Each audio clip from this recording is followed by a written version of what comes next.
and by the sea, where we can talk together freely and build our castles in the air. I have been working very hard lately, because I want to keep up with Jonathan's studies, and I have been practicing shorthand very assiduously. When we are married I shall be able to be useful to Jonathan. And if I can stenograph well enough I can take down what he wants to say in this way and write it out for him on the typewriter, at which also I am practicing very hard. He and I sometimes write letters in shorthand, and he is keeping a stenographic journal of his travels abroad. When I am with you I shall keep a diary in the same way. I don't mean one of those 2 pages to the week with Sunday squeezed in a corner diaries, but a sort of journal which I can write in whenever I feel inclined. I do not suppose there will be much of interest to other people, but it is not intended for them. I may show it to Jonathan some day if there is in it anything worth sharing, but it is really an exercise book. I shall try to do what I see lady journalists do, interviewing and writing descriptions and trying to remember conversations. I am told that, with a little practice, one can remember all that goes on or that one hears said during a day. However, we shall see. I will tell you of my little plans when we meet. I have just had a few hurried lines from Jonathan from Transylvania. He is well, and will be returning in about a week. I am longing to hear all his news. It must be nice to see strange countries. I wonder if we, I mean Jonathan and I, shall ever see them together. There is the 10 o'clock bell ringing. Goodbye. Your loving Mina. Tell me all the news when you write. You have not told me anything for a long time. I hear rumors, and especially of a tall, handsome, curly-haired man. Letter, Lucy Westenra to Mina Murray. 17, Chatham Street. Wednesday. My dearest Mina, I must say you tax me very unfairly with being a bad correspondent. I wrote you twice since we parted, and your last letter was only your second. Besides, I have nothing to tell you. There is really nothing to interest you. Town is very pleasant just now, and we go a great deal to picture galleries and for walks and rides in the park. As to the tall, curly-haired man, I suppose it was the one who was with me at the last pop. Someone has evidently been telling tales. That was Mr. Holmwood. He often comes to see us, and he and Mama get on very well together. They have so many things to talk about in common. We met some time ago a man that would just do for you, if you were not already engaged to Jonathan. He is an excellent parti, being handsome, well off, and of good birth. He is a doctor and really clever. Just fancy. He is only 90 and he has an immense lunatic asylum all under his own care. Mr. Holmwood introduced him to me, and he called here to see us, and often comes. Now, I think he is one of the most resolute men I ever saw, and yet the most calm. He seems absolutely imperturbable. I can fancy what a wonderful power he must have over his patients. He has a curious habit of looking one straight in the face, as if trying to read one's thoughts. He tries this on very much with me. But I flatter myself he has got a tough nut to crack. I know that from my glass. Do you ever try to read your own face? I do, and I can tell you it is not a bad study, and gives you more trouble than you can well fancy if you have never tried it. He says that I afford him a curious psychological study, and I humbly think I do. I do not, as you know, take sufficient interest in dress to be able to describe the new fashions. Dress is a bore. That is slang again, but never mind. Arthur says that every day. There, it is all out, Mina, we have told all our secrets to each other since We were children. We have slept together and eaten together, and laughed and cried together, and now, though I have spoken, I would like to speak more. Oh, Mina, couldn't you guess? I love him. I am blushing as I write, for although I think he loves me, he has not told me so in words. But, oh, Mina, I love him. I love him. There, that does me good. I wish I were with you, dear, sitting by the fire undressing, as we used to sit, and I would try to tell you what I feel. I do not know how I am writing this. Even to you. I am afraid to stop, or I should tear up the letter, and I don't want to stop, for I do so want to tell you all. Let me hear from you at once, and tell me all that you think about it. Mina, pray for my happiness. Lucy. P.S. I need not tell you this is a secret. Good night again. L. Letter, Lucy Westenra to Mina Murray. May 24th. My dearest Mina. Thanks, and thanks, and thanks again for your sweet letter. It was so nice to be able to tell you and to have your sympathy. My dear, it never rains but it pours. How true the old proverbs are. Here am I, who shall be 20 in September, and yet I never had a proposal till today, not a real proposal, and today I had 3. Just fancy. 3 proposals in one day. Isn't it awful? I feel sorry, really and truly sorry, for 2 of the poor fellows. Oh, Mina, I am so happy that I don't know what to do with myself. And 3 proposals. But, for goodness sake, don't tell any of the girls, or they would be getting all sorts of extravagant ideas, and imagining themselves injured and slighted if in their very first day at home they did not get 6 at least. Some girls are so vain. You and I, Mina dear, who are engaged and are going to settle down soon soberly into old married women, can despise vanity. Well, I must tell you about the 3, but you must keep it a secret, dear, from every one except, of course, Jonathan. You will tell him, because I would, if I were in your place, certainly tell Arthur. A woman ought to tell her husband everything. Don't you think so, dear? And I must be fair. Men like women, certainly their wives, to be quite as fair as they are. And women, I am afraid, are not always quite as fair as they should be. Well, my dear, number 1 came just before lunch. I told you of him, Dr. John Seward, the lunatic asylum man, with the strong jaw and the good forehead. He was very cool outwardly, but was nervous all the same. He had evidently been schooling himself as to all sorts of little things, and remembered them, but he almost managed to sit down on his silk hat, which men don't generally do when they are cool, and then when he wanted to appear at ease he kept playing with the lancet in a way that made me nearly scream. He spoke to me, Mina, very straightforwardly. He told me how dear I was to him, though he had known me so little, and what his life would be with me to help and cheer him. He was going to tell me how unhappy he would be if I did not care for him, but when he saw me cry he said he was a brute and would not add to my present trouble. Then he broke off and asked if I could love him in time, and when I shook my head his hands trembled, and then with some hesitation he asked me if I cared already for anyone else.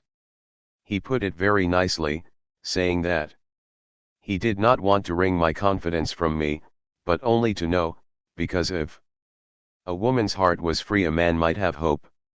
And then, Mina, I felt a sort of duty to tell him that there was someone. I only told him that much, and then he stood up, and he looked very strong and very grave as he took both my hands in his and said he hoped I would be happy, and that if I ever wanted a friend I must count him one of my best. Oh, Mina dear, I can't help crying, and you must excuse this letter being all blotted. Being proposed to is all very nice and all that sort of thing, but it isn't at all a happy thing when you have to see a poor fellow, whom you know loves you honestly, going away and looking all broken-hearted, and to know that, no matter what he may say at the moment, you are passing out of his life. My dear, I must stop here at present, I feel so miserable, though I am so happy. Evening. Arthur has just gone, and I feel in better spirits than when I left off, so I can go on telling you about the day. Well, my dear, number 2 came after lunch. He is such a nice fellow, an American from Texas, and he looks so young and so fresh that it seems almost impossible that he has been to so many places and has such adventures. I sympathize with poor Desdemona when she had such a stream poured in her ear, even by a black man. I suppose that we women are such cowards that we think a man will save us from fears, and we marry him. I know now what I would do if I were a man and wanted to make a girl love me. No, I don't, for there was Mr. Morris telling us his stories, and Arthur never told any, and yet, my dear, I am somewhat previous. Mr. Quincy P. Morris found me alone. It seems that a man always does find a girl alone. No, he doesn't, for Arthur tried twice to make a chance, and I helping him all I could. I am not ashamed to say it now. I must tell you beforehand that Mr. Morris doesn't always speak slang, that is to say, he never does so to strangers or before them, for he is really well educated and has exquisite manners, but he found out that it amused me to hear him talk American slang, and whenever I was present, and there was no one to be shocked, he said such funny things. I am afraid, my dear, he has to invent it all, for it fits exactly into whatever else he has to say. But this is a way slang has. I do not know myself if I shall ever speak slang. I do not know if Arthur likes it, as I have never heard him use any as yet. Well, Mr. Morris sat down beside me and looked as happy and jolly as he could, but I could see all the same that he was very nervous. He took my hand in his, and said ever so sweetly, "Miss Lucy, I know I ain't good enough to regulate the fixins of your little shoes, but I guess if you wait till you find a man that is you will go join them 7 young women with the lamps when you quit. Won't you just hitch up alongside of me and let us go down the long road together, driving in double harness?" Well, he did look so good-humored and so jolly that it didn't seem half so hard to refuse him as it did poor Dr. Seward. So I said, as lightly as I could, that I did not know anything of hitching, and that I wasn't broken to harness at all yet. Then he said that he had spoken in a light manner, and he hoped that if he had made a mistake in doing so on so grave, so momentous an occasion for him, I would forgive him. He really did look serious when he was saying it, and I couldn't help feeling a sort of exultation that he was number 2 in one day. And then, my dear, before I could say a word he began pouring out a perfect torrent of love-making, laying his very heart and soul at my feet. He looked so earnest over it that I shall never again think that a man must be playful always, and never earnest, because he is merry at times. I suppose he saw something in my face which checked him, for he suddenly stopped, and said with a sort of manly fervour that I could have loved him for if I had been free. "Lucy, you are an honest-hearted girl, I know.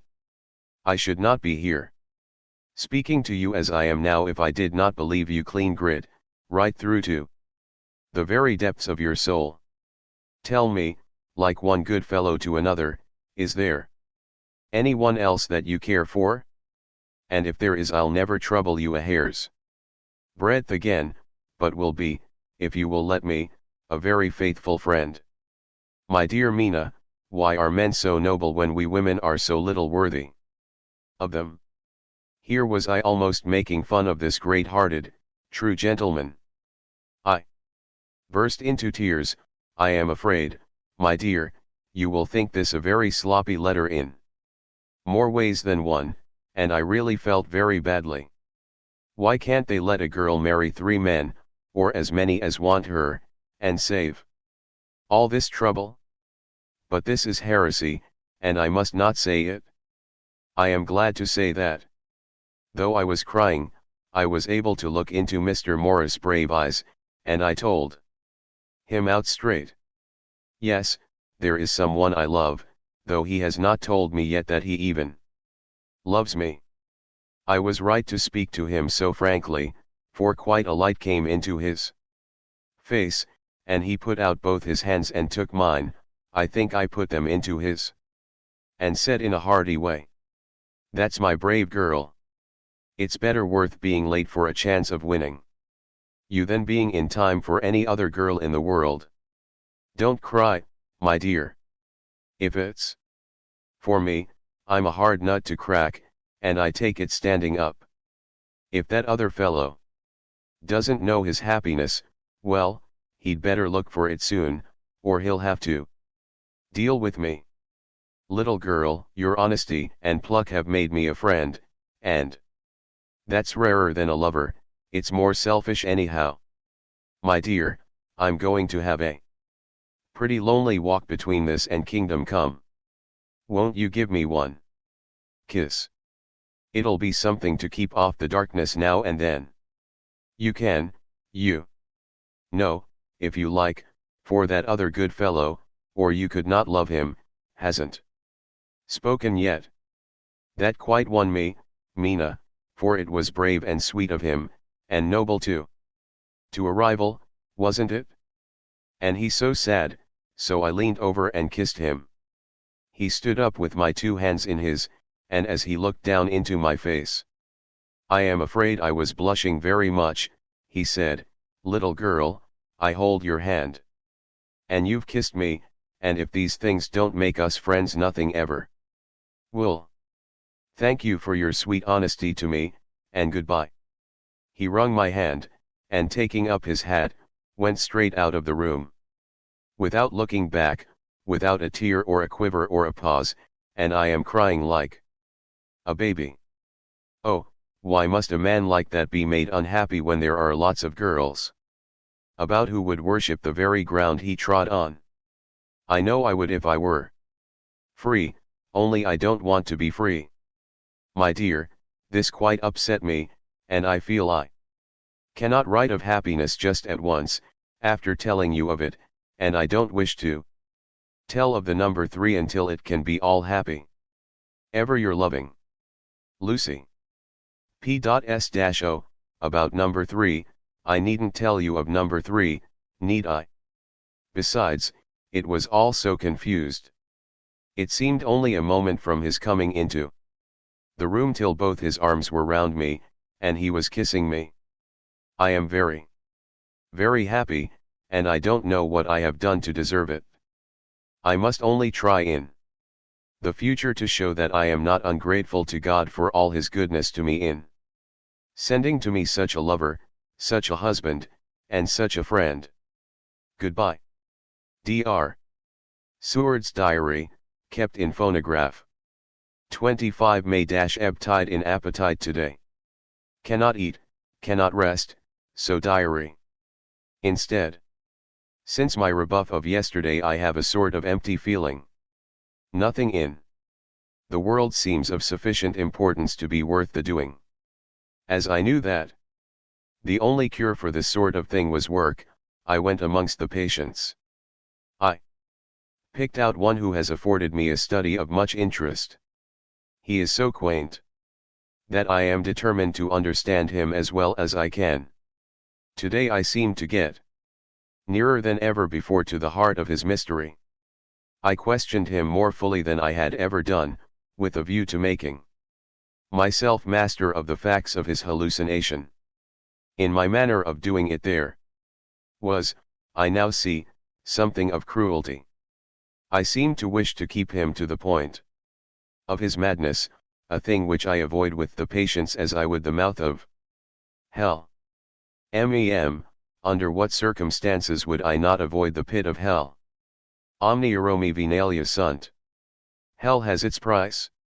If there be anything behind this instinct, it will be valuable to trace it afterwards accurately, so I had better commence to do so, therefore. R. M. Renfield, age 59.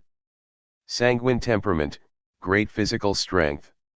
Morbidly excitable, periods of gloom, ending in some fixed idea which I cannot make out. I presume that the sanguine temperament itself and the disturbing influence end in a mentally accomplished finish, a possibly dangerous man. Probably dangerous if unselfish. In selfish men caution is as secure an armor for their foes as for themselves. What I think of on this point is, when self is the fixed point, the centripetal force is balanced with the centrifugal. When duty, a cause, etc., is the fixed point, the latter force is paramount, and only accident or a series of accidents can balance it. Letter, Quincy P. Morris to Hon. Arthur Holmwood. May 25. My dear Art. We've told yarns by the campfire in the prairies, and dressed one another's wounds after trying a landing at the Marquesas, and drunk healths on the shore of Titicaca. There are more yarns to be told, and other wounds to be healed, and another health to be drunk. Won't you let this be at my campfire tomorrow night? I have no hesitation in asking you, as I know a certain lady is engaged to a certain dinner party, and that you are free. There will only be one other, our old pal at the Korea, Jack Seward. He's coming, too, and we both want to mingle our weeps over the wine cup, and to drink a health with all our hearts to the happiest man in all the wide world, who has won the noblest heart that God has made and best worth winning. We promise you a hearty welcome, and a loving greeting, and a health as true as your own right hand. We shall both swear to leave you at home if you drink too deep to a certain pair of eyes. Come. Yours, as ever and always, Quincy P. Morris. Telegram from Arthur Holmwood to Quincy P. Morris. May 26. Count me in every time I bear messages which will make both your ears tingle. Art. Chapter 6. Mina Murray's Journal. July 24. Whitby-Lucy met me at the station, looking sweeter and lovelier than ever, and we drove up to the house at the Crescent in which they have rooms. This is a lovely place. The little river, the Esk, runs through a deep valley, which broadens out as it comes near the harbor. A great viaduct runs across, with high piers, through which the view seems somehow further away than it really is. The valley is beautifully green, and it is so steep that when you are on the high land on either side you look right across it, unless you are near enough to see down. The houses of the old town this side away from us, are all red-roofed, and seem piled up one over the other anyhow, like the pictures we see of Nuremberg. Right over the town is the ruin of Whitby Abbey, which was sacked by the Danes, and which is the scene of part of Marmion, where the girl was built up in the wall. It is a most noble ruin, of immense size, and full of beautiful and romantic bits. There is a legend that a white lady is seen in one of the windows. Between it and the town there is another church, the parish one, round which is a big graveyard, all full of tombstones. This is to my mind the nicest spot in Whitby, for it lies right over the town, and has a full view of the harbor and all up the bay to where the headland called Kettleness stretches out into the sea. It descends so steeply over the harbor that part of the bank has fallen away, and some of the graves have been destroyed. In one place part of the stonework of the graves stretches out over the sandy pathway far below. There are walks, with seats beside them, through the churchyard, and people go and sit there all day long looking at the beautiful view and enjoying the breeze. I shall come and sit here often myself and work. Indeed, I am writing now, with my book on my knee, and listening to the talk of 3 old men who are sitting beside me. They seem to do nothing all day but sit here and talk. The harbor lies below me, with, on the far side, one long granite wall, stretching out into the sea, with a curve outwards at the end of it, in the middle of which is a lighthouse. A heavy sea wall runs along outside of it. On the near side, the sea wall makes an elbow crooked inversely, and its end too has a lighthouse. Between the 2 piers there is a narrow opening into the harbor, which then suddenly widens. It is nice at high water, but when the tide is out it shoals away to nothing. And there is merely the stream of the Esk, running between banks of sand, with rocks here and there.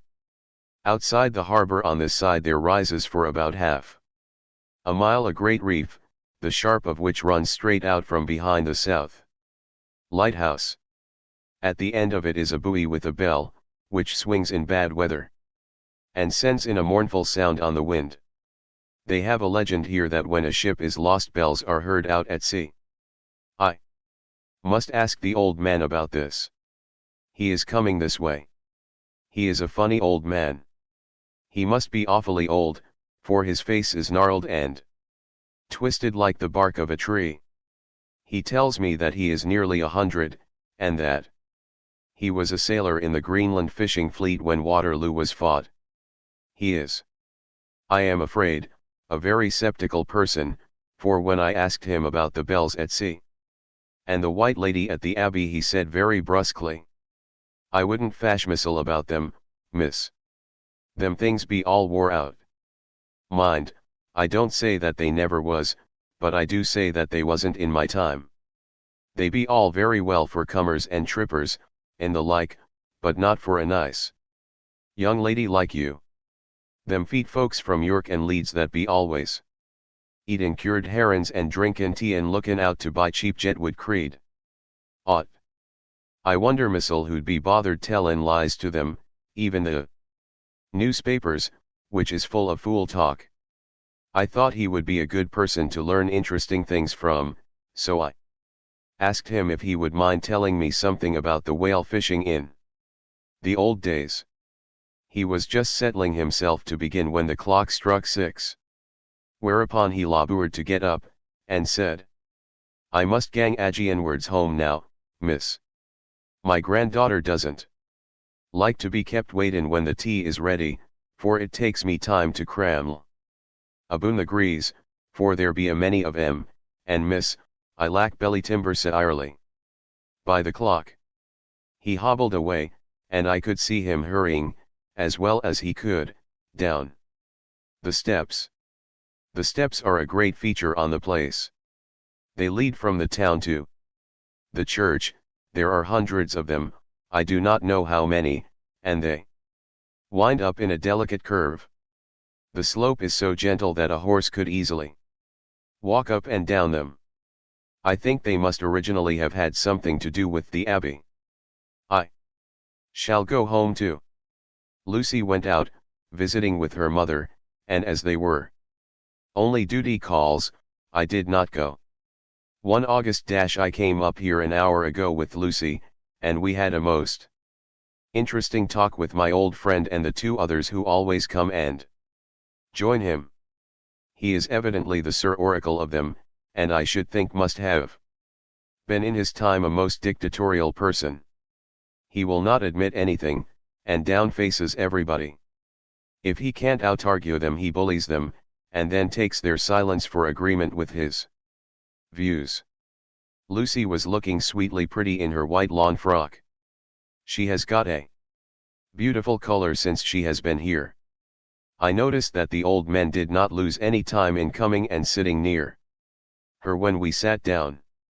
She is so sweet with old people, I think they all fell in love with her on the spot. Even my old man succumbed and did not contradict her, but gave me double share instead. I got him on the subject of the legends. And he went off at once into a sort of sermon. I must try to remember it and put it down. It be all fool talk, lock, stock, and barrel, that's what it be and nout else. These bands and waffs and boghosts and barguests and bogles and all an anthem is only fit to set bairns and dizzy women a belderin. They be nout but air blebs. They, and all grims and signs and warnin's, be all invented by parsons and ilsome Burke bodies and railway touters to skeer and scunner halflins, and to get folks to do something that they don't other incline to. It makes me ireful to think o' them. Why, it's them that, not content with printin' lies on paper and preachin' them out of pulpits, does want to be cuttin' them on the tombstones. Look here all around you in what airt ye will. All them steans, holdin' up their heads as well as they can out of their pride, is a cant, simply tumblin' down with the weight o' the lies wrote on them. Here lies the body or sacred to the memory wrote on all of them, and yet in nigh half of them there bean't no bodies at all, and the memories of them bean't cared a pinch of snuff about, much less sacred. Lies. All of them, nothin' but lies of one kind or another. My gog, but it'll be a queer scouterment at the day of judgment when they come tumblin' up in their death sarks, all jouked together and trying to drag their tombsteans with them to prove how good they was, some of them trimlin' and dithering, with their hands that doesn't and slippery from lyin' in the sea that they can't even keep their gourp o' them. I could see from the old fellow's self-satisfied air and the way in which he looked round for the approval of his cronies that he was showing off, so I put in a word to keep him going. Oh, Mr. Swales, you can't be serious. Surely these tombstones are not all wrong. Yublins. There may be a poorish few not wrong, save in where they make out the people too good, for there be folk that do think a bomb bowl be like the sea, if only it be their own. The whole thing be only lies. Now look you here. You come here a stranger, and you see this Kirk Garth. I nodded, for I thought it better to assent, though I did not quite understand his dialect. I knew it had something to do with the church. He went on, and you consate that all these steans be a bun folk that be haped here, snod and snog. I assented again. Then that be just where the lie comes in. Why, there be scores of these labids that be tomb as old duns. Back a box on Friday night. He nudged one of his companions, and they all laughed. And, my gog, how could they be otherwise? Look at that one, the aftest abaft the beer bank. Read it. I went over and read, Edward Spencelak, Master Mariner, murdered by pirates off the coast of Andres, April, 1854, age 30. When I came back Mr. Swales went on. Who brought him home, I wonder, to hap him here? Murdered off the coast of Andres. And you constated his body lay under. Why, I could name ye a dozen whose bones lie in the Greenland seas above, he pointed northwards. Or where the currents may have drifted them. There be the steans around yet. Ye can, with your young eyes, read the small print of the lies from here. This Braithwaite Lowry, I knew his father, lost in the lively off Greenland in 20. Or Andrew Woodhouse, drowned in the same seas in 1777, or John Paxton, drowned off Cape Farewell a year later, or old John Rawlings, whose grandfather sailed with me, drowned in the Gulf of Finland in 50. Do ye think that all these men will have to make a rush to Whitby when the trumpet sounds? I have me antherems aboot it. I tell ye that when they got here they'd be jimlin and jostlin one another that way that it ud be like a fight up on the ice in the old days, when we'd be at one another from daylight to dark, and tryin' to tie up our cuts by the aurora borealis. This was evidently local pleasantry, for the old man cackled over it, and his cronies joined in with gusto. But, I said, surely you are not quite correct, for you start on the assumption that all the poor people, or their spirits, will have to take their tombstones with them on the day of judgment. Do you think that will be really necessary? Well, what else be they tombstones for? Answer me that, miss. To please their relatives, I suppose. To please their relatives, you suppose. This he said with intense scorn. How will it pleasure their relatives to know that lies is wrote over them, and that everybody in the place knows that they be lies? He pointed to a stone at our feet which had been laid down as a slab, on which the seat was rested, close to the edge of the cliff. Read the lies on that through stone, he said. The letters were upside down to me from where I sat, but Lucy was more opposite to them, so she leaned over and read, "Sacred to the memory of George Cannon, who died, in the hope of a glorious resurrection, on July 29, 1873. Falling from the rocks at Kettleness. This tomb was erected by his sorrowing mother to her dearly beloved son. He was the only son of his mother, and she was a widow." Really, Mr. Swales, I don't see anything very funny in that. She spoke her comment very gravely and somewhat severely. "Ye don't see aught funny. Ha ha. But that's because ye don't gone the sorrowin' mother was a hellcat that hated him because he was a crooked, a regular lamiter he was, and he hated her so that he committed suicide in order that she might unty get an insurance she put on his life. He blew nigh the top of his head off with an old musket that they had for scaring crows with. 24 crows then, for it brought the clegs and the doups to him. That's the way he fell off the rocks. And, as to hopes of a glorious resurrection, I've often heard him say missil that he hoped he'd go to hell, for his mother was so pious that she'd be sure to go to heaven, and he didn't want to addle where she was. Now, isn't that Stian at any rate?" He hammered it with his stick as he spoke, "a pack of lies. And won't it make Gabriel keckle when Geordie comes pantin' ut the grease with the tombstone balanced on his hump, and asks to be took as evidence?" I did not know what to say, but Lucy turned the conversation as she said, rising up, "Oh, why did you tell us of this? It is my favorite seat, and I cannot leave it, and now I find I must go on sitting over the grave of a suicide. That won't harm ye, my pretty, and it may make poor Geordie gladsome to have so trim a lass sittin' on his lap. That won't hurt ye. Why, I've sat here off and on for nigh 20 years past, and it hasn't done me no harm. Don't ye fash about them as lies under ye, or that doesn't lie there either.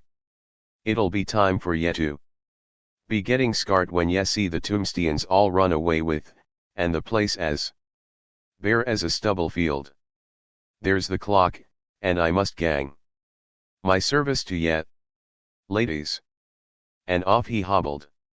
Lucy and I sat a while, and it was all so beautiful before us that we took hands as we sat, and she told me all over again about Arthur and their coming marriage. That made me just a little heartsick, for I haven't heard from Jonathan for a whole month. The same day I came up here alone, for I am very sad. There was no letter for me. I hope there cannot be anything the matter with Jonathan. The clock has just struck 9. I see the lights scattered all over the town, sometimes in rows, where the streets are, and sometimes singly. They run right up the Esk and die away in the curve of the valley. To my left the view is cut off by a black line of roof of the old house next to the abbey. The sheep and lambs are bleating in the fields away behind me, and there is a clatter of donkeys' hoofs up the paved road below. The band on the pier is playing a harsh waltz in good time, and further along the quay there is a Salvation Army meeting in a back street. Neither of the bands hears the other, but up here I hear and see them both. I wonder where Jonathan is and if he is thinking of me. I wish he were here. Dr. Seward's Diary. 5 June. The case of Renfield grows more interesting the more I get to understand the man. He has certain qualities very largely developed: selfishness, secrecy, and purpose. I wish I could get at what is the object of the latter. He seems to have some settled scheme of his own, but what it is I do not know. His redeeming quality is a love of animals, though, indeed, he has such curious turns in it that I sometimes imagine he is only abnormally cruel. His pets are of odd sorts. Just now his hobby is catching flies. He has at present such a quantity that I have had myself to expostulate. To my astonishment, he did not break out into a fury, as I expected, but took the matter in simple seriousness. He thought for a moment, and then said, "May I have 3 days? I shall clear them away." Of course, I said that would do. I must watch him. 18 June. He has turned his mind now to spiders, and has got several very big fellows in a box. He keeps feeding them his flies, and the number of the latter is becoming sensibly diminished, although he has used half his food in attracting more flies from outside to his room. 1 July. His spiders are now becoming as great a nuisance as his flies, and today I told him that he must get rid of them. He looked very sad at this, so I said that he must some of them, at all events. He cheerfully acquiesced in this, and I gave him the same time as before for reduction. He disgusted me much while with him, for when a horrid blowfly, bloated with some carrion food, buzzed into the room, he caught it, held it exultantly for a few moments between his finger and thumb, and before I knew what he was going to do, put it in his mouth and ate it. I scolded him for it, but he argued quietly that it was very good and very wholesome, that it was life, strong life, and gave life to him. This gave me an idea, or the rudiment of one. I must watch how he gets rid of his spiders. He has evidently some deep problem in his mind, for he keeps a little notebook in which he is always jotting down something. Whole pages of it are filled with masses of figures, generally single numbers added up in batches. And then the totals added in batches again, as though he were focusing some account, as the auditors put it. 8 July. There is a method in his madness, and the rudimentary idea in my mind is growing. It will be a whole idea soon, and then, oh, unconscious cerebration, you will have to give the wall to your conscious brother. I kept away from my friend for a few days, so that I might notice if there were any change. Things remain as they were except that he has parted with some of his pets and got a new one. He has managed to get a sparrow, and has already partially tamed it. His means of taming is simple, for already the spiders have diminished. Those that do remain, however, are well fed, for he still brings in the flies by tempting them with his food. 19 July. We are progressing. My friend has now a whole colony of sparrows, and his flies and spiders are almost obliterated. When I came in he ran to me and said he wanted to ask me a great favor, a very, very great favor. And as he spoke, he fawned on me like a dog. I asked him what it was, and he said, with a sort of rapture in his voice and bearing, a kitten, a nice, little, sleek playful kitten, that I can play with, and teach, and feed, and feed, and feed. I was not unprepared for this request, for I had noticed how his pets went on increasing in size and vivacity, but I did not care that his pretty family of tame sparrows should be wiped out in the same manner as the flies and spiders. So I said I would see about it, and asked him if he would not rather have a cat than a kitten. His eagerness betrayed him as he answered, "Oh, yes, I would like a cat. I only asked for a kitten lest you should refuse me a cat." "No one would refuse me a kitten, would they?" I shook my head, and said that at present I feared it would not be possible, but that I would see about it. His face fell, and I could see a warning of danger in it, for there was a sudden fierce, sidelong look which meant killing. The man is an undeveloped homicidal maniac. I shall test him with his present craving, and see how it will work out, then I shall know more. 10 p.m. I have visited him again and found him sitting in a corner, brooding. When I came in he threw himself on his knees before me and implored me to let him have a cat, that his salvation depended upon it.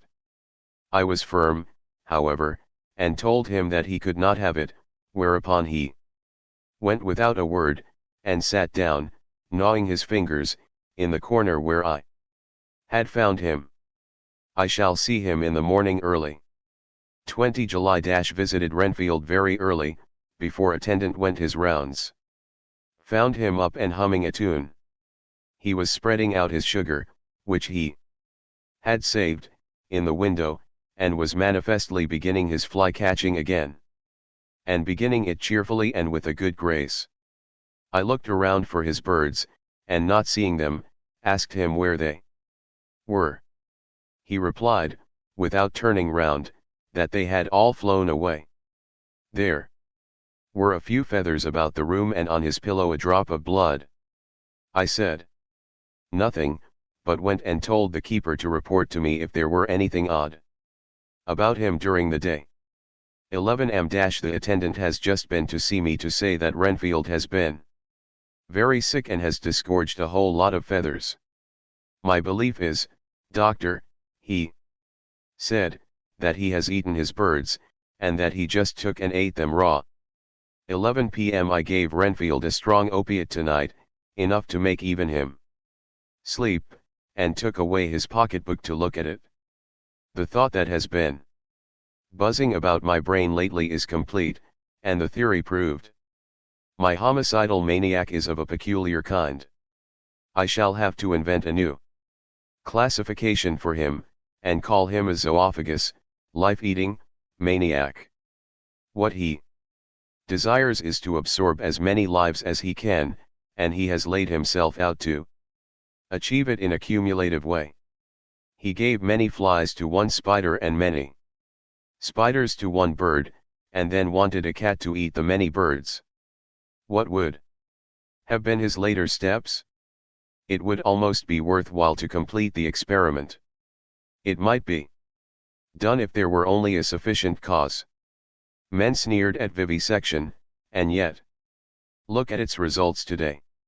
Why not advance science in its most difficult and vital aspect, the knowledge of the brain? Had I even the secret of one such mind, did I hold the key to the fancy of even one lunatic, I might advance my own branch of science to a pitch compared with which Burton Sanderson's physiology or Ferrier's brain knowledge would be as nothing. If only there were a sufficient cause. I must not think too much of this, or I may be tempted. A good cause might turn the scale with me, for may not I too be of an exceptional brain, congenitally? How well the man reasoned! Lunatics always do within their own scope. I wonder at how many lives he values a man, or if at only one. He has closed the account most accurately, and today begun a new record. How many of us begin a new record with each day of our lives? To me it seems only yesterday that my whole life ended with my new hope. And that truly I began a new record. So it shall be until the great recorder sums me up and closes my ledger account with a balance to profit or loss. Oh, Lucy, Lucy, I cannot be angry with you, nor can I be angry with my friend whose happiness is yours, but I must only wait on hopeless and work. Work. Work. If I could have as strong a cause as my poor mad friend there, a good, unselfish cause to make me work, that would be indeed happiness. Mina Murray's Journal. 26 July. I am anxious, and it soothes me to express myself here. It is like whispering to oneself and listening at the same time. And there is also something about the shorthand symbols that makes it different from writing. I am unhappy about Lucy and about Jonathan. I had not heard from Jonathan for some time, and was very concerned, but yesterday dear Mr. Hawkins, who is always so kind, sent me a letter from him. I had written asking him if he had heard, and he said the enclosed had just been received. It is only a line dated from Castle Dracula, and says that he is just starting for home. That is not like Jonathan. I do not understand it, and it makes me uneasy. Then, too, Lucy, although she is so well, has lately taken to her old habit of walking in her sleep. Her mother has spoken to me about it, and we have decided that I am to lock the door of our room every night. Mrs. Westenra has got an idea that sleepwalkers always go out on roofs of houses and along the edges of cliffs and then get suddenly wakened and fall over with a despairing cry that echoes all over the place. Poor dear, she is naturally anxious about Lucy, and she tells me that her husband, Lucy's father, had the same habit, that he would get up in the night and dress himself and go out, if he were not stopped. Lucy is to be married in the autumn, and she is already planning out her dresses and how her house is to be arranged. I sympathize with her, for I do the same, only Jonathan and I will start in life in a very simple way, and shall have to try to make both ends meet. Mr. Holmwood, he is the Hon. Arthur Holmwood, only son of Lord Godalming, is coming up here very shortly, as soon as he can leave town, for his father is not very well, and I think dear Lucy is counting the moments till he comes. She wants to take him up in the seat on the churchyard cliff and show him the beauty of Whitby. I dare say it is the waiting which disturbs her. She will be all right when he arrives. 27 July. No news from Jonathan. I am getting quite uneasy about him. Though why I should I do not know, but I do wish that he would write, if it were only a single line. Lucy walks more than ever, and each night I am awakened by her moving about the room. Fortunately, the weather is so hot that she cannot get cold. But still, the anxiety and the perpetually being awakened is beginning to tell on me. And I am getting nervous and wakeful myself. Thank God, Lucy's health keeps up. Mr. Holmwood has been suddenly called to ring to see his father, who has been taken seriously ill. Lucy frets at the postponement of seeing him, but it does not touch her looks. She is a trifle stouter, and her cheeks are a lovely rose pink. She has lost the anemic look which she had. I pray it will all last. 3 August. Another week gone by, and no news from Jonathan, not even to Mr. Hawkins, from whom I have heard. Oh, I do hope he is not ill. He surely would have written. I look at that last letter of his, but somehow it does not satisfy me. It does not read like him, and yet it is his writing. There is no mistake of that. Lucy has not walked much in her sleep the last week, but there is an odd concentration about her which I do not understand. Even in her sleep she seems to be watching me. She tries the door, and finding it locked, goes about the room searching for the key. 6 August. Another 3 days, and no news. This suspense is getting dreadful. If I only knew where to write to or where to go to, I should feel easier. But no one has heard a word of Jonathan since that last letter. I must only pray to God for patience. Lucy is more excitable than ever, but is otherwise well. Last night was very threatening, and the fishermen say that we are in for a storm. I must try to watch it and learn the weather signs. Today is a grey day, and the sun as I write is hidden in thick clouds, high over Kettleness. Everything is grey except the green grass, which seems like emerald amongst it, grey earthy rock, grey clouds, tinged with the sunburst at the far edge, hang over the grey sea, into which the sand points stretch like grey figures. The sea is tumbling in over the shallows and the sandy flats with a roar. Muffled in the sea mists drifting inland. The horizon is lost in a grey mist. All vastness, the clouds are piled up like giant rocks, and there is a brool over the sea that sounds like some passage of doom. Dark figures are on the beach here and there, sometimes half shrouded in the mist, and seem men like trees walking. The fishing boats are racing for home and rise and dip in the ground. Swell as they sweep into the harbor, bending to the scuppers. Here comes old Mr. Swales. He is making straight for me, and I can see, by the way he lifts his hat, that he wants to talk. I have been quite touched by the change in the poor old man. When he sat down beside me, he said in a very gentle way, "I want to say something to you, miss."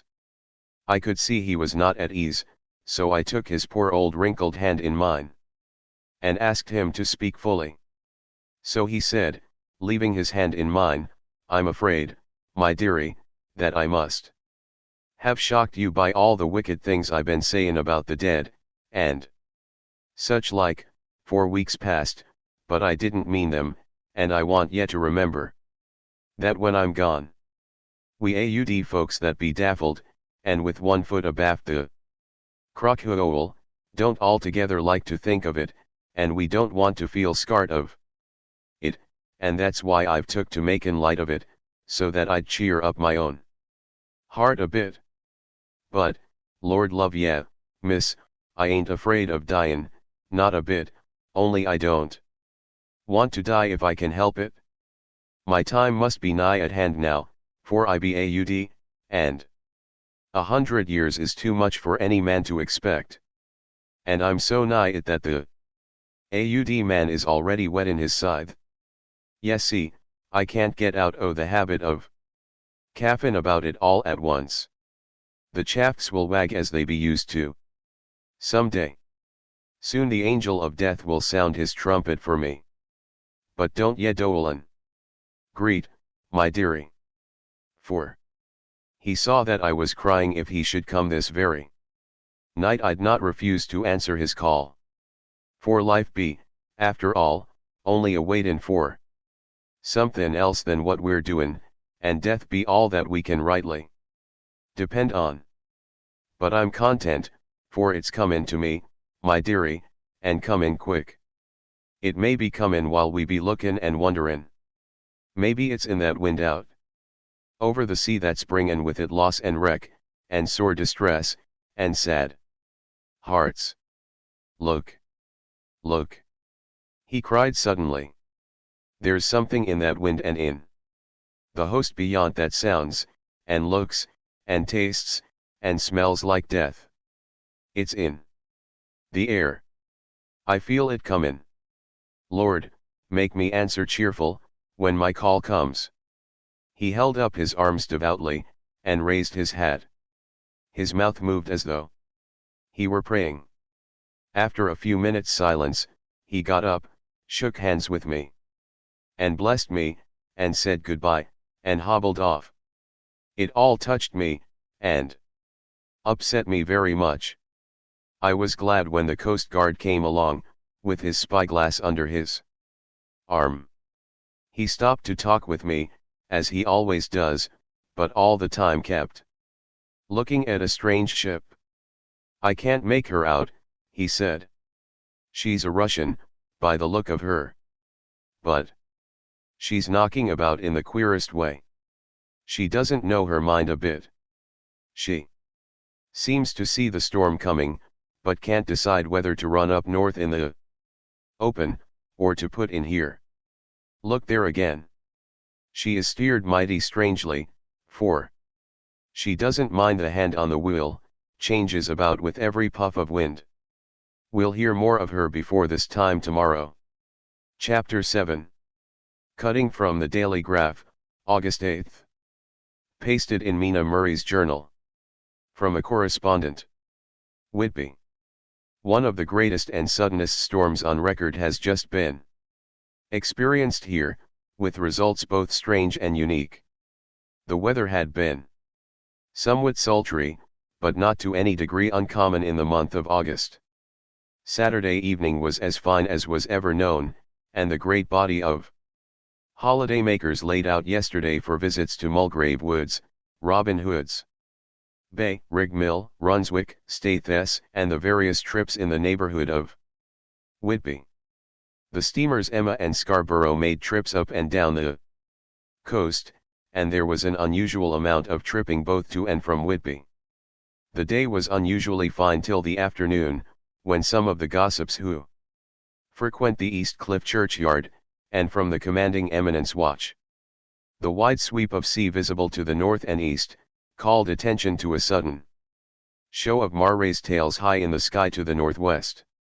The wind was then blowing from the southwest in the mild degree which in barometrical language is ranked number 2, light breeze. The Coast Guard on duty at once made report, and one old fisherman, who for more than half a century has kept watch on weather signs from the East Cliff, foretold in an emphatic manner the coming of a sudden storm. The approach of sunset was so very beautiful, so grand in its masses of splendidly colored clouds, that there was quite an assemblage on the walk along the cliff in the old churchyard to enjoy the beauty. Before the sun dipped below the black mass of Kettleness, standing boldly athwart the western sky, its downward way was marked by myriad clouds of every sunset color, flame, purple, pink, green, violet, and all the tints of gold, with here and there masses, not large, but of seemingly absolute blackness, in all sorts of shapes, as well outlined as colossal silhouettes. The experience was not lost on the painters, and doubtless some of the sketches of the prelude to the great storm will grace the R.A.N.R.I. walls in May next.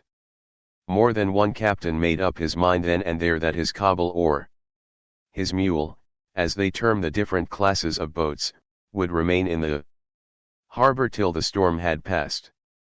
The wind fell away entirely during the evening, and at midnight there was a dead calm, a sultry heat, and that prevailing intensity which, on the approach of thunder, affects persons of a sensitive nature. There were but few lights in sight at sea, for even the coasting steamers, which usually hug the shore so closely, kept well to seaward, and but few fishing boats were in sight. The only sail noticeable was a foreign schooner, with all sails set, which was seemingly going westwards. The foolhardiness or ignorance of her officers was a prolific theme for comment whilst she remained in sight, and efforts were made to signal her to reduce sail in the face of her danger. Before the night shut down she was seen with sails idly flapping as she gently rolled on the undulating swell of the sea, as idle as a painted ship upon a painted ocean. Shortly before 10 o'clock the stillness of the air grew quite oppressive, and the silence was so marked that the bleating of a sheep inland or the barking of a dog in the town was distinctly heard, and the band on the pier, with its lively French air, was like a discord in the great harmony of nature's silence. A little after midnight came a strange sound from over the sea, and high overhead the air began to carry a strange, faint, hollow booming. Then without warning the tempest broke. With a rapidity which, at the time, seemed incredible, and even afterwards is impossible to realize, the whole aspect of nature at once became convulsed. The waves rose in growing fury, each overtopping its fellow, till in a very few minutes the lately glassy sea was like a roaring and devouring monster. White-crested waves beat madly on the level sands and rushed up the shelving cliffs. Others broke over the piers, and with their spume swept the lanterns of the lighthouses which rise from the end of either pier of Whitby Harbour. The wind roared like thunder, and blew with such force that it was with difficulty that even strong men kept their feet, or clung with grim clasp to the iron stanchions. It was found necessary to clear the entire pier from the mass of onlookers, or else the fatalities of the night would have increased manifold. 2. Add to the difficulties and dangers of the time, masses of sea fog came drifting inland. White, wet clouds, which swept by in ghostly fashion, so dank and damp and cold that it needed but little effort of imagination to think that the spirits of those lost at sea were touching their living brethren with the clammy hands of death, and many a one shuddered as the wreaths of sea mist swept by. At times the mist cleared, and the sea for some distance could be seen in the glare of the lightning, which came thick and fast, followed by such peals of thunder that the whole sky overhead seemed trembling under the shock of the footsteps of the storm. Some of the scenes thus revealed were of immeasurable grandeur and of absorbing interest. The sea, running mountains high, threw skywards with each wave mighty masses of white foam, which the tempest seemed to snatch at and whirl away into space. Here and there a fishing boat, with a rag of sail, running madly for shelter before the blast, now and again the white wings of a storm-tossed sea-bird. On the summit of the east cliff the new searchlight was ready for experiment, but had not yet been tried. The officers in charge of it got it into working order, and in the pauses of onrushing mist swept with it the surface of the sea. Once or twice its service was most effective, as when a fishing boat, with gunwale under water, rushed into the harbor, able, by the guidance of the sheltering light, to avoid the danger of dashing against the piers. As each boat achieved the safety of the port there was a shout of joy from the mass of people on the shore, a shout which for a moment seemed to cleave the gale and was then swept away in its rush. Before long the searchlight discovered some distance away a schooner, with all sails set, apparently the same vessel which had been noticed earlier in the evening. The wind had by this time backed to the east, and there was a shudder amongst the watchers on the cliff as they realized the terrible danger in which she now was.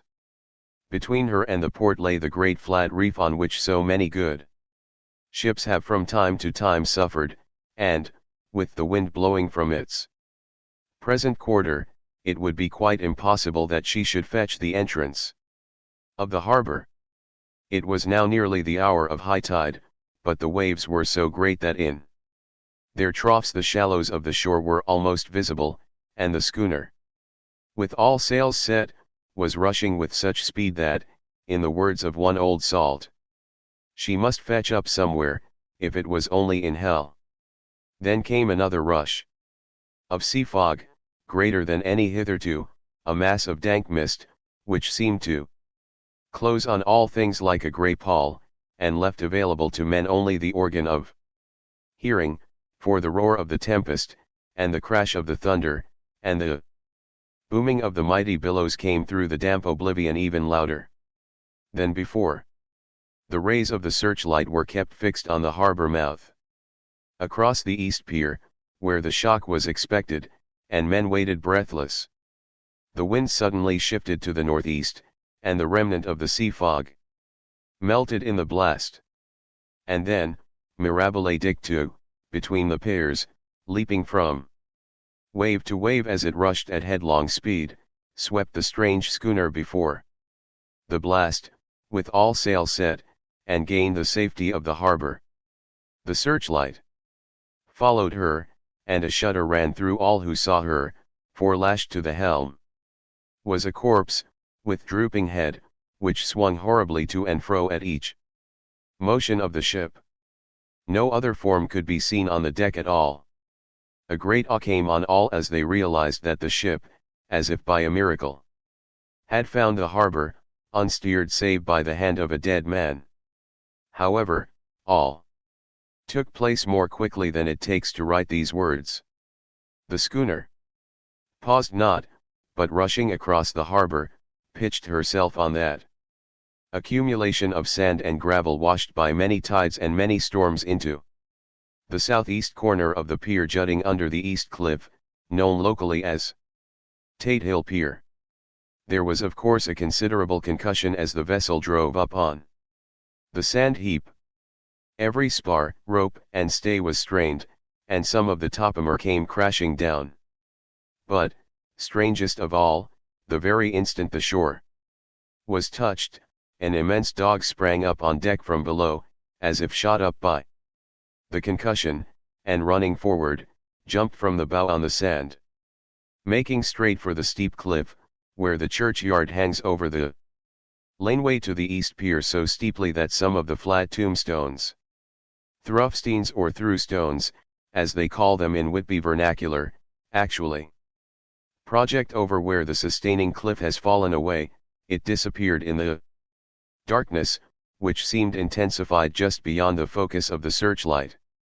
It so happened that there was no one at the moment on Tate Hill Pier, as all those whose houses are in close proximity were either in bed or were out on the heights above. Thus the Coast Guard on duty on the eastern side of the harbor, who at once ran down to the little pier, was the first to climb aboard. The men working the searchlight, after scouring the entrance of the harbor without seeing anything, then turned the light on the derelict and kept it there. The Coast Guard ran aft, and when he came beside the wheel, bent over to examine it, and recoiled at once as though under some sudden emotion. This seemed to pique general curiosity, and quite a number of people began to run. It is a good way round from the west cliff by the drawbridge to Tate Hill Pier, but your correspondent is a fairly good runner, and came well ahead of the crowd. When I arrived, however, I found already assembled on the pier a crowd, whom the Coast Guard and police refused to allow to come on board. By the courtesy of the chief boatman, I was, as your correspondent, permitted to climb on deck, and was one of a small group who saw the dead seaman whilst actually lashed to the wheel. It was no wonder that the Coast Guard was surprised, or even awed, for not often can such a sight have been seen. The man was simply fastened by his hands, tied one over the other, to a spoke of the wheel, between the inner hand and the wood was a crucifix, the set of beads on which it was fastened being around both wrists and wheel, and all kept fast by the binding cords. The poor fellow may have been seated at one time, but the flapping and buffeting of the sails had worked through the rudder of the wheel and had dragged him to and fro, so that the cords with which he was tied had cut the flesh to the bone. Accurate note was made of the state of things, and a doctor, Surgeon J.M. Caffin, of 33, East Elliot Place, who came immediately after me, declared, after making examination, that the man must have been dead for quite 2 days. In his pocket was a bottle, carefully corked, empty save for a little roll of paper, which proved to be the addendum to the log. The Coast Guard said the man must have tied up his own hands, fastening the knots with his teeth. The fact that a Coast Guard was the first on board may save some complications later on, in the Admiralty Court, 4 Coast Guards cannot claim the salvage, which is the right of the first civilian entering on a derelict.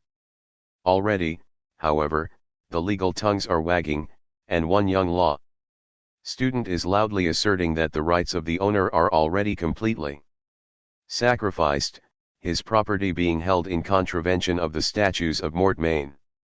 Since the tiller, as emblemship, if not proof, of delegated possession, is held in a dead hand, it is needless to say that the dead steersman has been reverently removed from the place where he held his honorable watch and ward till death, a steadfastness as noble as that of the young Casabianca, and placed in the mortuary to await inquest. Already the sudden storm is passing, and its fierceness is abating. Crowds are scattering backward, and the sky is beginning to redden over the Yorkshire wolds.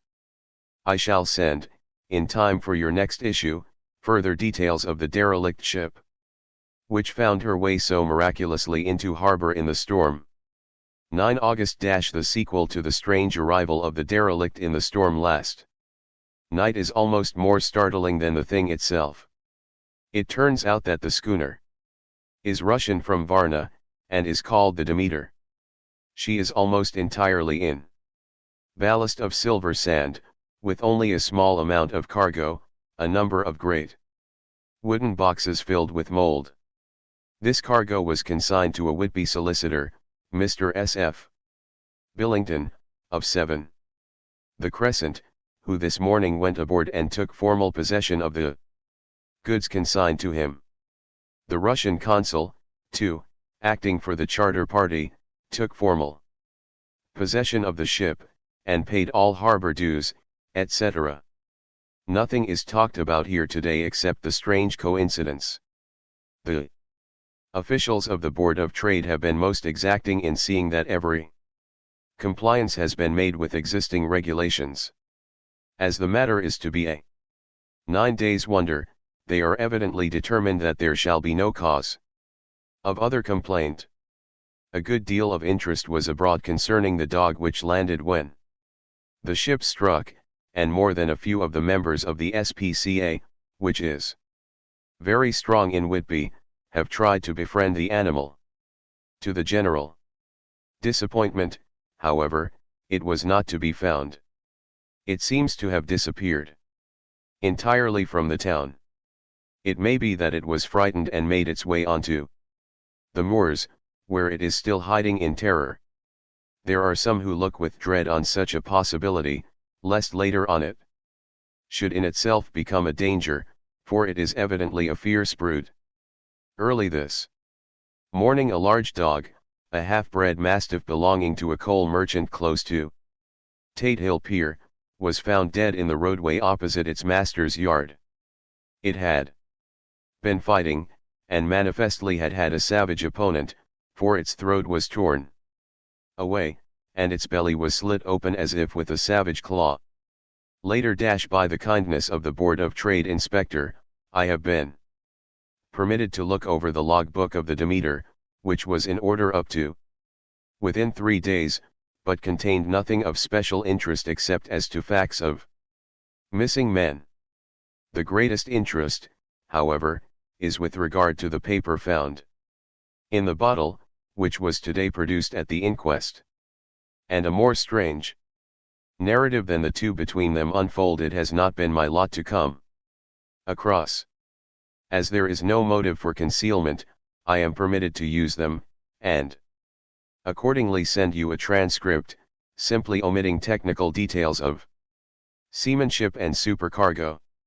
It almost seems as though the captain had been seized with some kind of mania before he had got well into blue water, and that this had developed persistently throughout the voyage. Of course my statement must be taken cum grano, since I am writing from the dictation of a clerk of the Russian consul, who kindly translated for me, time being short. Log of the Demeter Varna to Whitby. Written July 18, things so strange happening, that I shall keep accurate note henceforth till we land. On July 6 we finished taking in cargo, silver sand, and boxes of earth. At noon set sail. East wind, fresh. Crew, 5. Hands, 2 mates, cook, and myself, captain. On July 11 at dawn entered Bosphorus. Boarded by Turkish customs officers. Bakshish. All correct. Underway at 4 p.m. On July 12 through Dardanelles. More customs officers and flag boat of guarding squadron. Bakshish again. Work of officers thorough, but quick. Want us off soon. At dark. Passed into archipelago. On 13 July past Cape Matapan. Crew dissatisfied about something. Seemed scared, but would not speak out. On July 14 was somewhat anxious about crew. Men all steady. Fellows, who sailed with me before. Mate could not make out what was wrong. They only told him there was something, and crossed themselves. Mate lost temper with one of them that day and struck him. Expected fierce quarrel, but all was quiet. On July 16 mate reported in the morning that one of the crew, Petrovsky, was missing. Could not account for it. Took larboard watch 8 bells last night, was relieved by Amramov, but did not go to bunk. Men more downcast than ever.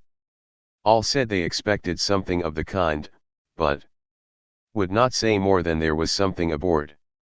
Mate. Getting very impatient with them. Feared some trouble ahead. On July 17, yesterday, one of the men, Algaran, came to my cabin. And in an awestruck way confided to me that he thought there was a strange man aboard the ship. He said that in his watch he had been sheltering behind the deck house, as there was a rainstorm. When he saw a tall, thin man, who was not like any of the crew, come up the companionway, and go along the deck forward and disappear. He followed cautiously, but when he got to bows found no one, and the hatchways were all closed. He was in a panic of superstitious fear, and I am afraid the panic may spread. 2. Allay it, I shall today search the entire ship carefully from stem to stern. Later in the day I got together the whole crew, and told them, as they evidently thought there was someone in the ship, we would search from stem to stern. First mate angry, said it was folly. And to yield to such foolish ideas would demoralize the men, said he would engage to keep them out of trouble with the handspike. I let him take the helm, while the rest began a thorough search, all keeping abreast, with lanterns. We left no corner unsearched. As there were only the big wooden boxes, there were no odd corners where a man could hide. Men much relieved when search over, and went back to work cheerfully. First mate scowled, but said nothing. 22 July - rough weather last 3 days, and all hands busy with sails, no time to be frightened. Men seem to have forgotten their dread. Mate cheerful again, and all on good terms. Praised men for work in bad weather. Past Gibraltar and out through straits. All well. 24 July - there seems some doom over this ship. Already a hand short, and entering the Bay of Biscay with wild weather ahead, and yet last night another man lost, disappeared. Like the first, he came off his watch and was not seen again. Men all in a panic of fear, sent a round robin, asking to have double watch, as they fear to be alone. Mate angry. Fear there will be some trouble, as either he or the men will do some violence. 28 July - 4 days in hell, knocking about in a sort of maelstrom, and the wind a tempest. No sleep for anyone. Men all worn out. Hardly know how to set a watch, since no one fit to go on. Second mate volunteered to steer and watch, and let men snatch a few hours sleep. Wind abating. Seas still terrific, but feel them less, as ship is steadier. 29 July - Another tragedy. Had single watch tonight, as crew too tired to double. When morning watch came on deck could find no one except steersman. Raised outcry, and all came on deck. Thorough search, but no one found. Are now without second mate. And crew in a panic. Mate and I agreed to go armed henceforth and wait for any sign of cause. 30 July - Last night. Rejoiced we are nearing England. Weather fine, all sails set. Retired worn out, slept soundly, awakened by mate telling me that both man of watch and steersman missing. Only self and mate and 2 hands left to work ship. 1 August - 2 days of fog, and not a sail sighted. Had hoped, when in the English Channel, to be able to signal for help or get in somewhere. Not having power to work sails, have to run before wind. Dare not lower, as could not raise them again. We seem to be drifting to some terrible doom. Mate now more demoralized than either of men. His stronger nature seems to have worked inwardly against himself. Men are beyond fear, working stolidly and patiently, with minds made up to worst. They are Russian, he Romanian. August 2nd, midnight - woke up from few minutes sleep by hearing a cry, seemingly outside my port. Could see nothing in fog. Rushed on deck, and ran against mate. Tells me he heard cry and ran, but no sign of man on watch. One more gone. Lord, help us. Mate says we must be past Straits of Dover, as in a moment of fog. Lifting he saw North Foreland, just as he heard the man cry out. If so, we are now off in the North Sea, and only God can guide us. In the fog, which seems to move with us, and God seems to have deserted us. 3 August - At midnight I went to relieve the man at the wheel, and when I got to it found no one there. The wind was steady, and as we ran before it there was no yawing. I dared not leave it, so shouted for the mate. After a few seconds, he rushed up on deck in his flannels. He looked wild-eyed and haggard, and I greatly fear his reason has given way. He came close to me and whispered hoarsely, with his mouth to my ear, as though fearing the very air might hear. It is here. I know it now. On the watch. Last night I saw it, like a man, tall and thin, and ghastly pale. It was in the bows, and looking out. I crept behind it, and gave it my knife, but the knife went through it, empty as the air. And as he spoke he took the knife and drove it savagely into space. Then he went on, but it is here, and I'll find it. It is in the hold, perhaps in one of those boxes. I'll unscrew them one by one and see. You work the helm. And with a warning look and his finger on his lip, he went below. There was springing up a choppy wind, and I could not leave the helm. I saw him come out on deck again with a tool chest and lantern, and go down the forward hatchway. He is mad, stark, raving mad, and it's no use my trying to stop him. He can't hurt those big boxes, they are invoiced as clay, and to pull them about is as harmless a thing as he can do. So here I stay and mind the helm, and write these notes. I can only trust in God, and wait till the fog clears. Then, if I can't steer to any harbor with the wind that is, I shall cut down sails, and lie by, and signal for help. It is nearly all over now. Just as I was beginning to hope that the mate would come out calmer, for I heard him knocking away at something in the hold, and work is good. For him, there came up the hatchway a sudden, startled scream, which made my blood run cold, and up on the deck he came as if shot from a gun, a raging madman, with his eyes rolling and his face convulsed with fear. "Save me! Save me!"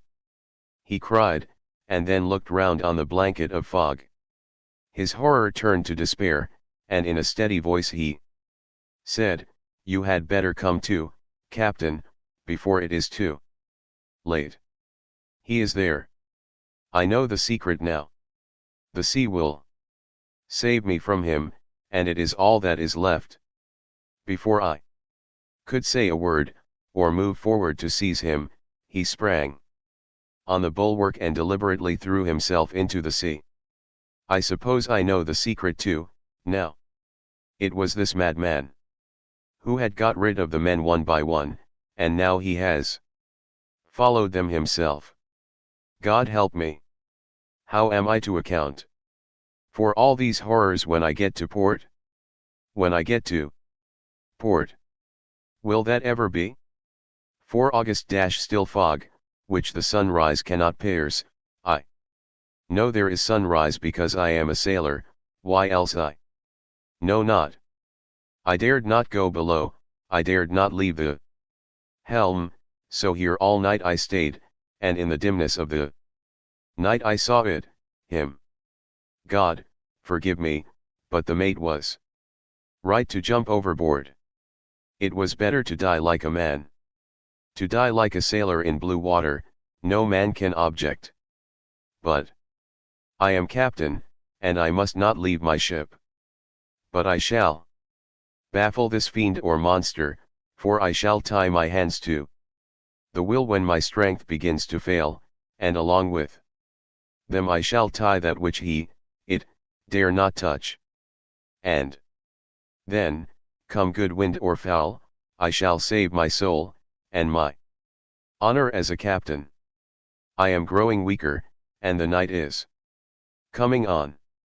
If he can look me in the face again, I may not have time to act. If we are wrecked, mayhap this bottle may be found, and those who find it may understand. If not, well, then all men shall know that I have been true to my trust. God and the Blessed Virgin and the saints help a poor ignorant soul trying to do his duty. Of course the verdict was an open one.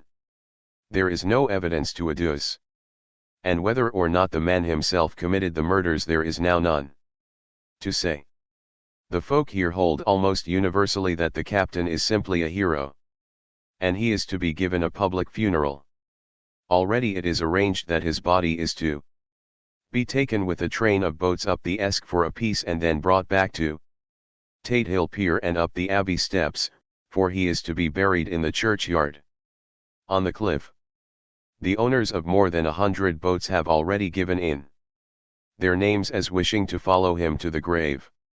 No trace has ever been found of the great dog, at which there is much mourning, for, with public opinion in its present state, he would, I believe, be adopted by the town. Tomorrow will see the funeral, and so will end this one. More mystery of the sea. Mina Murray's Journal. 8 August. Lucy was very restless all night, and I too, could not sleep. The storm was fearful, and as it boomed loudly among the chimney pots, it made me shudder. When a sharp puff came it seemed to be like a distant gun.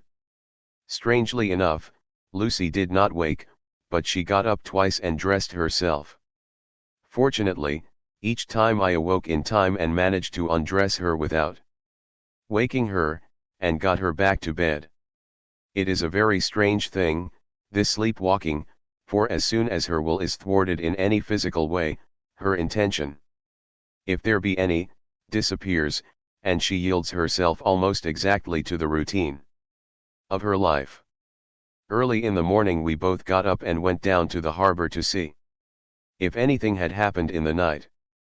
There were very few people about, and though the sun was bright, and the air clear and fresh, the big, grim-looking waves, that seemed dark themselves because the foam that topped them was like snow, forced themselves in through the mouth of the harbor, like a bullying man going through a crowd. Somehow I felt glad that Jonathan was not on the sea last night, but on land. But, oh, is he on land or sea? Where is he? And how? I am getting fearfully anxious about him. If I only knew what to do, and could do anything. 10 August. The funeral of the poor sea captain today was most touching.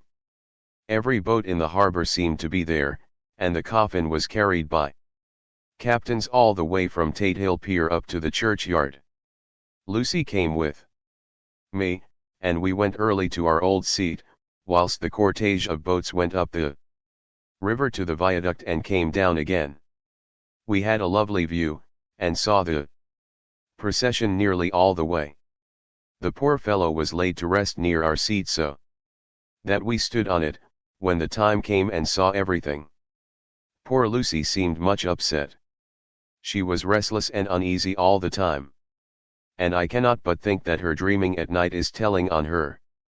She is quite odd in one thing. She will not admit to me that there is any cause for restlessness, or if there be, she does not understand it herself. There is an additional cause in that poor Mr. Swales was found dead this morning on our seat, his neck being broken. He had evidently, as the doctor said, fallen back in the seat in some sort of fright, for there was a look of fear and horror on his face that the men said made them shudder. Poor dear old man. Lucy is so sweet and sensitive that she feels influences more acutely than other people do. Just now she was quite upset by a little thing which I did not much heed, though I am myself very fond of animals. One of the men who came up here often to look for the boats was followed by his dog. The dog is always with him. They are both quiet persons, and I never saw the man angry, nor heard the dog bark. During the service the dog would not come to its master, who was on the seat with us, but kept a few yards off, barking and howling. Its master spoke to it gently, and then harshly, and then angrily. But it would neither come nor cease to make a noise. It was in a fury, with its eyes savage, and all its hair bristling out like a cat's tail when puss is on the warpath. Finally the man too got angry, and jumped down and kicked the dog, and then took it by the scruff of the neck and half dragged and half threw it on the tombstone on which the seat is fixed. The moment it touched the stone the poor thing began to tremble. It did not try to get away, but crouched down, quivering and cowering, and was in such a pitiable state of terror that I tried, though without effect, to comfort it. Lucy was full of pity, too, but she did not attempt to touch the dog, but looked at it in an agonized sort of way. I greatly fear that she is of too sensitive a nature to go through the world without trouble. She will be dreaming of this tonight, I am sure. The whole agglomeration of things, the ship steered into port by a dead man, his attitude, tied to the wheel with a crucifix and beads, the touching funeral, the dog, now furious and now in terror, will all afford material for her dreams. I think it will be best for her to go to bed tired out physically, so I shall take her for a long walk by the cliffs to Robin Hood's Bay and back. She ought not to have much inclination for sleepwalking then. Chapter 8. Mina Murray's Journal. Same day, 11 o'clock p.m-o, but I am tired. If it were not that I had made my diary a duty I should not open it tonight. We had a lovely walk. Lucy, after a while, was in gay spirits, owing, I think, to some dear cows who came nosing towards us in a field close to the lighthouse, and frightened the wits out of us. I believe we forgot everything, except of course, personal fear, and it seemed to wipe the slate clean and give us a fresh start. We had a capital severe tea at Robin Hood's Bay in a sweet little old-fashioned inn, with a bow window right over the seaweed-covered rocks of the strand. I believe we should have shocked the new woman with our appetites. Men are more tolerant, bless them. Then we walked home with some, or rather many, stoppages to rest, and with our hearts full of a constant dread of wild bulls. Lucy was really tired, and we intended to creep off to bed as soon as we could. The young curate came in, however, and Mrs. Westenra asked him to stay for supper. Lucy and I had both a fight for it with the dusty miller. I know it was a hard fight on my part, and I am quite heroic. I think that some day the bishops must get together and see about breeding up a new class of curates who don't take supper, no matter how hard they may be pressed to, and who will know when girls are tired. Lucy is asleep and breathing softly.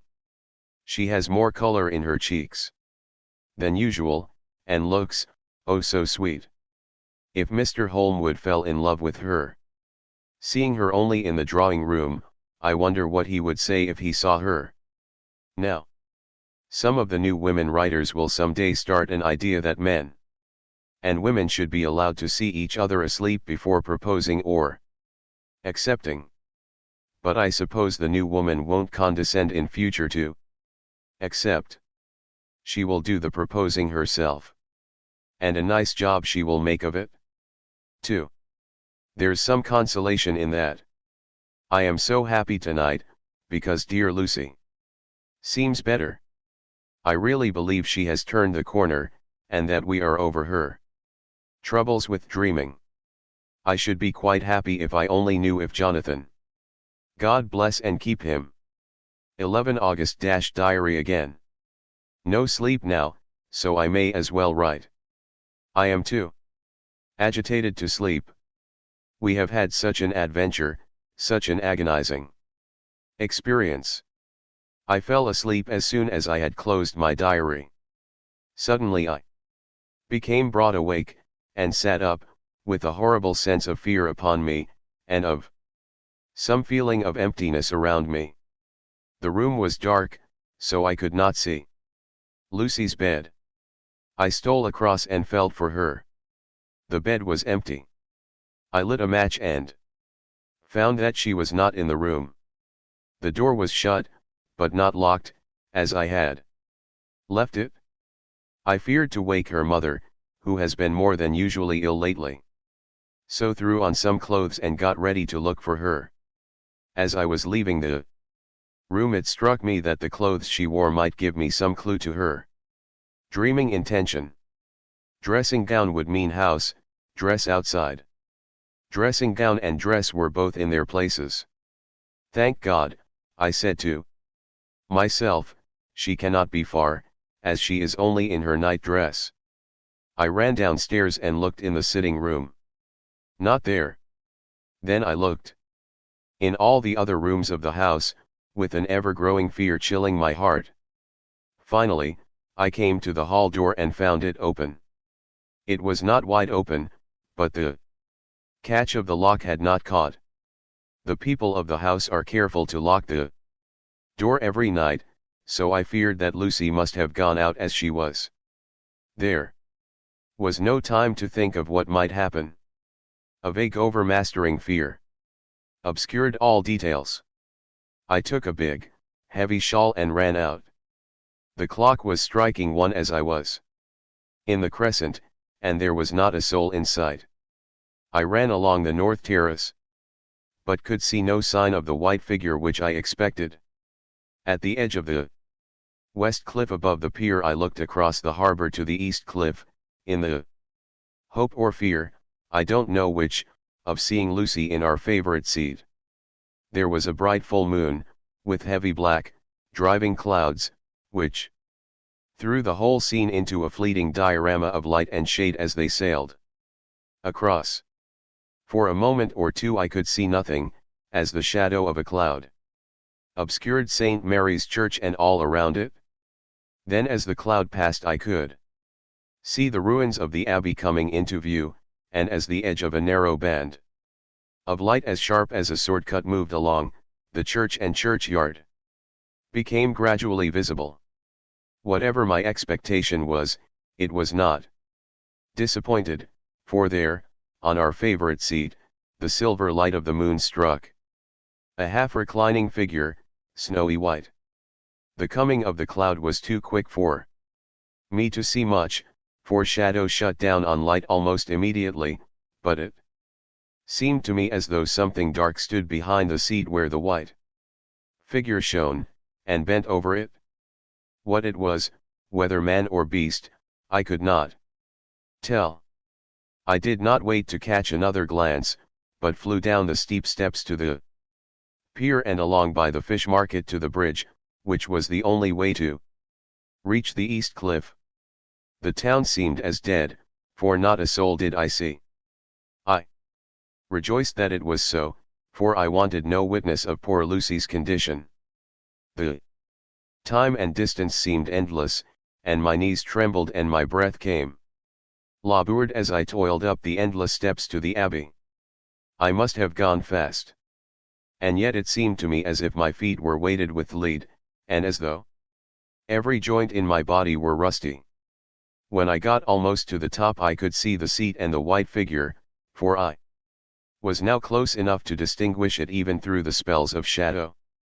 There was undoubtedly something, long and black, bending over the half-reclining white figure. I called in fright, "Lucy! Lucy!" And something raised a head, and from where I was I could see a white face and red, gleaming eyes. Lucy did not answer, and I ran on to the entrance of the churchyard. As I entered, the church was between me and the seat, and for a minute or so I lost sight of her.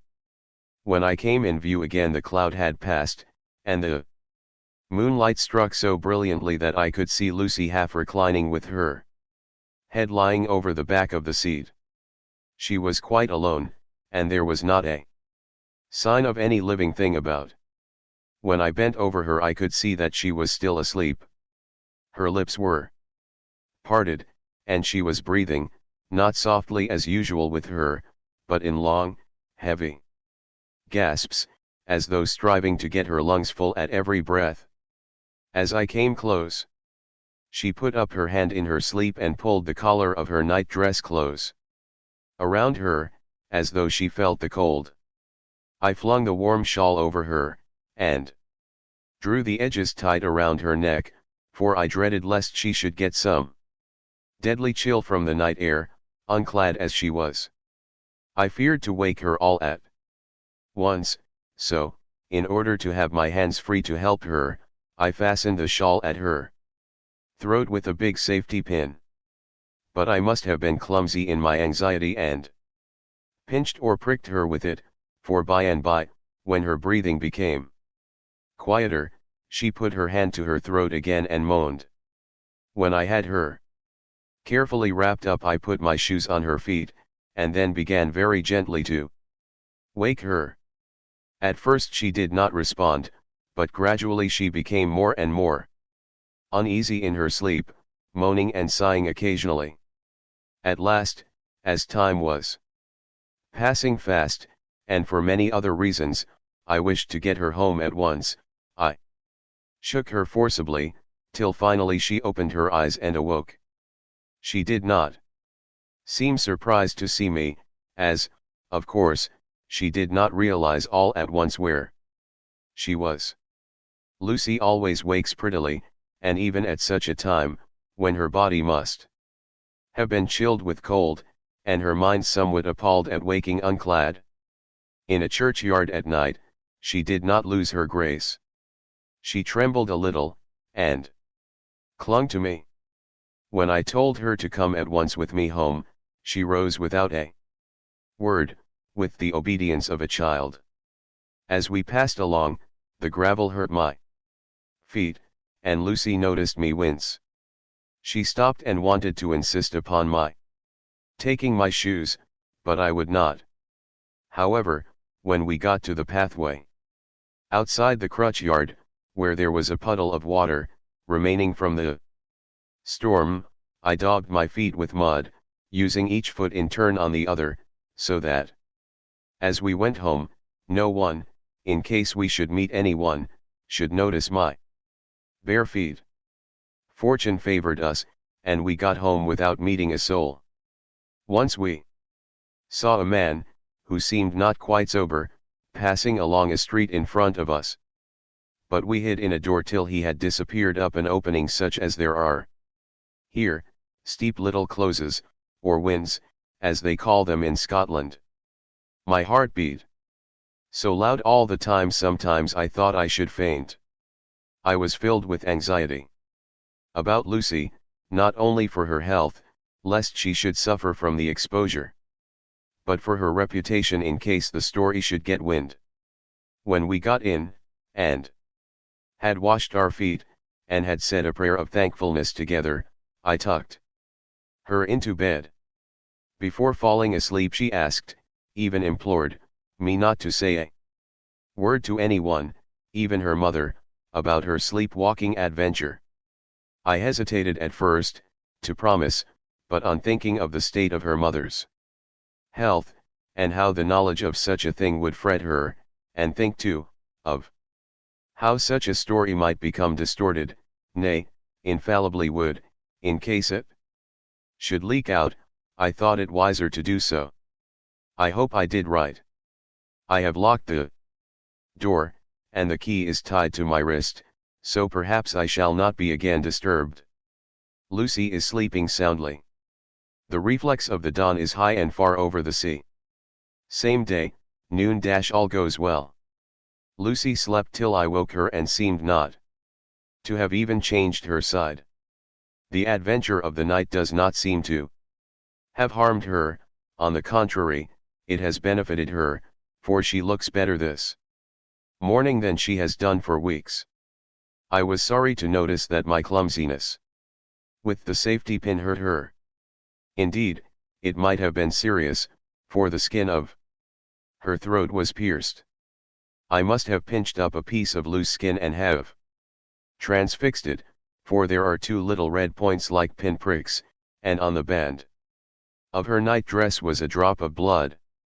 When I apologized and was concerned about it, she laughed and petted me, and said she did not even feel it. Fortunately it cannot leave a scar, as it is so tiny. Same day, night. We passed a happy day. The air was clear, and the sun bright, and there was a cool breeze. We took our lunch to Mulgrave Woods. Mrs. Westenra driving by the road and Lucy and I walking by the cliff path and joining her at the gate. I felt a little sad myself, for I could not but feel how absolutely happy it would have been had Jonathan been with me. But there, I must only be patient. In the evening we strolled in the casino terrace, and heard some good music by Spar and Mackenzie, and went to bed early. Lucy seems more restful than she has been for some time, and fell asleep at once. I shall lock the door and secure the key the same as before, though I do not expect any trouble tonight. 12 August. My expectations were wrong, for twice during the night I was wakened by Lucy trying to get out. She seemed, even in her sleep, to be a little impatient at finding the door shut, and went back to bed under a sort of protest. I woke with the dawn, and heard the birds chirping outside of the window. Lucy woke, too, and I was glad to see, was even better than on the previous morning. All her old gaiety of manner seemed to have come back, and she came and snuggled in beside me and told me all about Arthur. I told her how anxious I was about Jonathan, and then she tried to comfort me. Well, she succeeded somewhat, for, though sympathy can't alter facts, it can make them more bearable.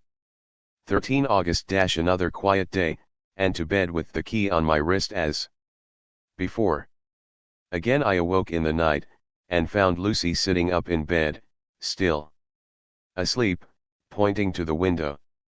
I got up quietly, and pulling aside the blind, looked out. It was brilliant moonlight, and the soft effect of the light over the sea and sky, merged together in one great silent mystery, was beautiful beyond words. Between me and the moonlight flitted a great bat, coming and going in great whirling circles. Once or twice it came quite close, but was, I suppose, frightened at seeing me, and flitted away across the harbor towards the abbey. When I came back from the window, Lucy had lain down again, and was sleeping peacefully. She did not stir again all night. 14 August. On the East Cliff, reading and writing all day. Lucy seems to have become as much in love with the spot as I am, and it is hard to get her away from it when it is time to come home for lunch or tea or dinner. This afternoon she made a funny remark. We were coming home for dinner, and had come to the top of the steps up from the West Pier and stopped to look at the view, as we generally do.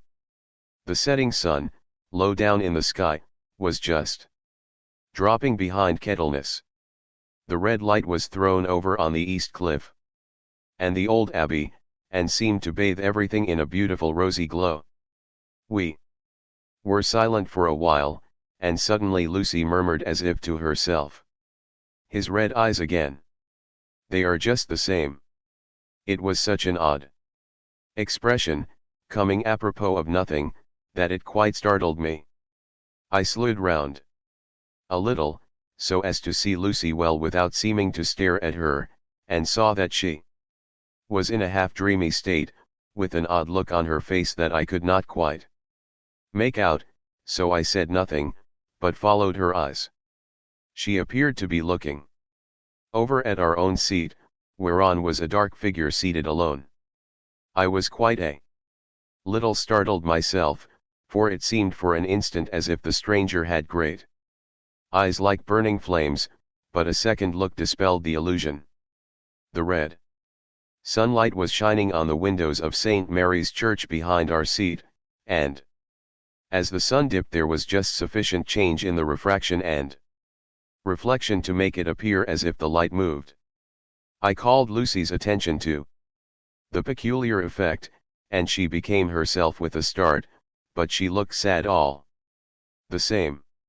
It may have been that she was thinking of that terrible night up there. We never refer to it, so I said nothing, and we went home to dinner. Lucy had a headache and went early to bed. I saw her asleep, and went out for a little stroll myself. I walked along the cliffs to the westward, and was full of sweet sadness, for I was thinking of Jonathan.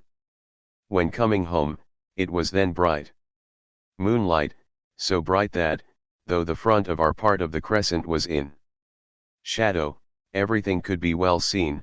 I threw a glance up at our window, and saw Lucy's head leaning out. I opened my handkerchief and waved it. She did not notice or make any movement whatever. Just then, the moonlight crept round an angle of the building, and the light fell on the window. There distinctly was Lucy with her head lying up against the side of the window sill, and her eyes shut. She was fast asleep, and by her, seated on the window sill, was something that looked like a good-sized bird. I was afraid she might get a chill, so I ran upstairs, but as I came into the room she was moving back to her bed, fast asleep, and breathing heavily. She was holding her hand to her throat, as though to protect it from the cold. I did not wake her, but tucked her up warmly. I have taken care that the door is locked and the window securely fastened. She looks so sweet as she sleeps, but she is paler than is her wont, and There is a drawn, haggard look under her eyes which I do not like. I fear she is fretting about something. I wish I could find out what it is. 15 August rose later than usual. Lucy was languid and tired, and slept on after we had been called. We had a happy surprise at breakfast. Arthur's father is better, and wants the marriage to come off soon. Lucy is full of quiet joy, and her mother is glad and sorry at once. Later on in the day she told me the cause. She is grieved to lose Lucy as her very own, but she is rejoiced that she is soon to have someone to protect her. Poor dear, sweet lady. She confided to me that she has got her death warrant. She has not told Lucy, and made me promise secrecy. Her doctor told her that within a few months, at most, she must die, for her heart is weakening. At any time, even now, a sudden shock would be almost sure to kill her. Ah, we were wise to keep from her the affair of the dreadful night of Lucy's sleepwalking. 17 August no diary for 2 whole days. I have not had the heart to write. Some sort of shadowy pall seems to be coming over our happiness. No news from Jonathan, and Lucy seems to be growing weaker, whilst her mother's hours are numbering to a close. I do not understand Lucy's fading away as she is doing. She eats well and sleeps well, and enjoys the fresh air, but all the time the roses in her cheeks are fading, and she gets weaker and more languid day by day. At night I hear her gasping as if for air. I keep the key of our door always fastened to my wrist at night, but she gets up and walks about the room, and sits at the open window. Last night I found her leaning out when I woke up, and when I tried to wake her I could not. She was in a faint. When I managed to restore her, she was weak as water, and cried silently between long, painful struggles for breath. When I asked her how she came to be at the window, she shook her head and turned away. I trust her feeling ill may not be from that unlucky prick of the safety pin. I looked at her throat just now as she lay asleep, and the tiny wounds seem not to have healed. They are still open, and, if anything, larger than before, and the edges of them are faintly white. They are like little white dots with red centers. Unless they heal within a day or two, I shall insist on the doctor seeing about them. Letter, Samuel F. Billington and Son, Solicitors Whitby. To Messrs. Carter, Patterson and Co., London. August 17. Dear Sirs, herewith please receive invoice of goods sent by Great Northern Railway. Same are to be delivered at Carfax, near Perfeet. Immediately on receipt at goods station King's Cross. The house is at present empty, but enclosed please find keys, all of which are labeled. You will please deposit the boxes, 50 in number, which form the consignment, in the partially ruined building forming part of the house and marked on rough diagrams enclosed. Your agent will easily recognize the locality, as it is the ancient chapel of the mansion. The goods leave by the train at 9:30 tonight, and will be due at King's Cross at 4:30 tomorrow afternoon. As our client wishes the delivery made as soon as possible, we shall be obliged by your having teams ready at King's Cross at the time named and forthwith conveying the goods to destination. In order to obviate any delays possible through any routine requirements as to payment in your departments, we enclose check herewith for £10, receipt of which please acknowledge. Should the charge be less than this amount, you can return balance, if greater. We shall at once send check for difference on hearing from you. You are to leave the keys on coming away in the main hall of the house, where the proprietor may get them on his entering the house by means of his duplicate key. Pray do not take us as exceeding the bounds of business courtesy in pressing you in all ways to use the utmost expedition. We are, dear sirs, faithfully yours, Samuel F. Billington and Son. Letter, Messrs. Carter, Patterson and Co., London, to Messrs. Billington and Son, Whitby. August 21.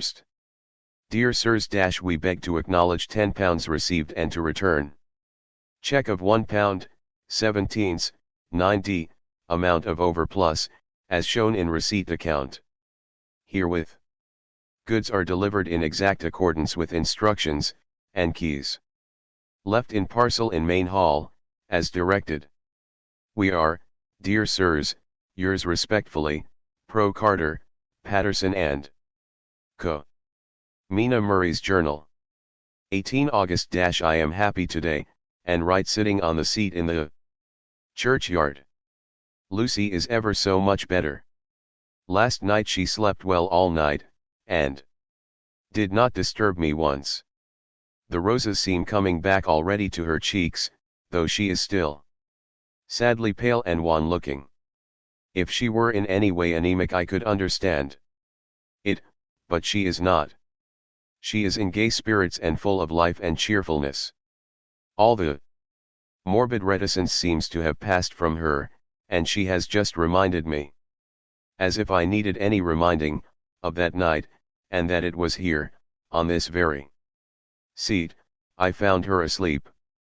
As she told me, she tapped playfully with the heel of her boot on the stone slab and said, "My poor little feet didn't make much noise then. I dare say poor old Mr. Swales would have told me that it was because I didn't want to wake up Geordie." As she was in such a communicative humor, I asked her if she had dreamed at all that night. Before she answered, that sweet, puckered look came into her forehead. Which Arthur, I call him Arthur from her habit, says he loves, and indeed, I don't wonder that he does. Then she went on in a half-dreaming kind of way, as if trying to recall it to herself. I didn't quite dream, but it all seemed to be real. I only wanted to be here, in this spot.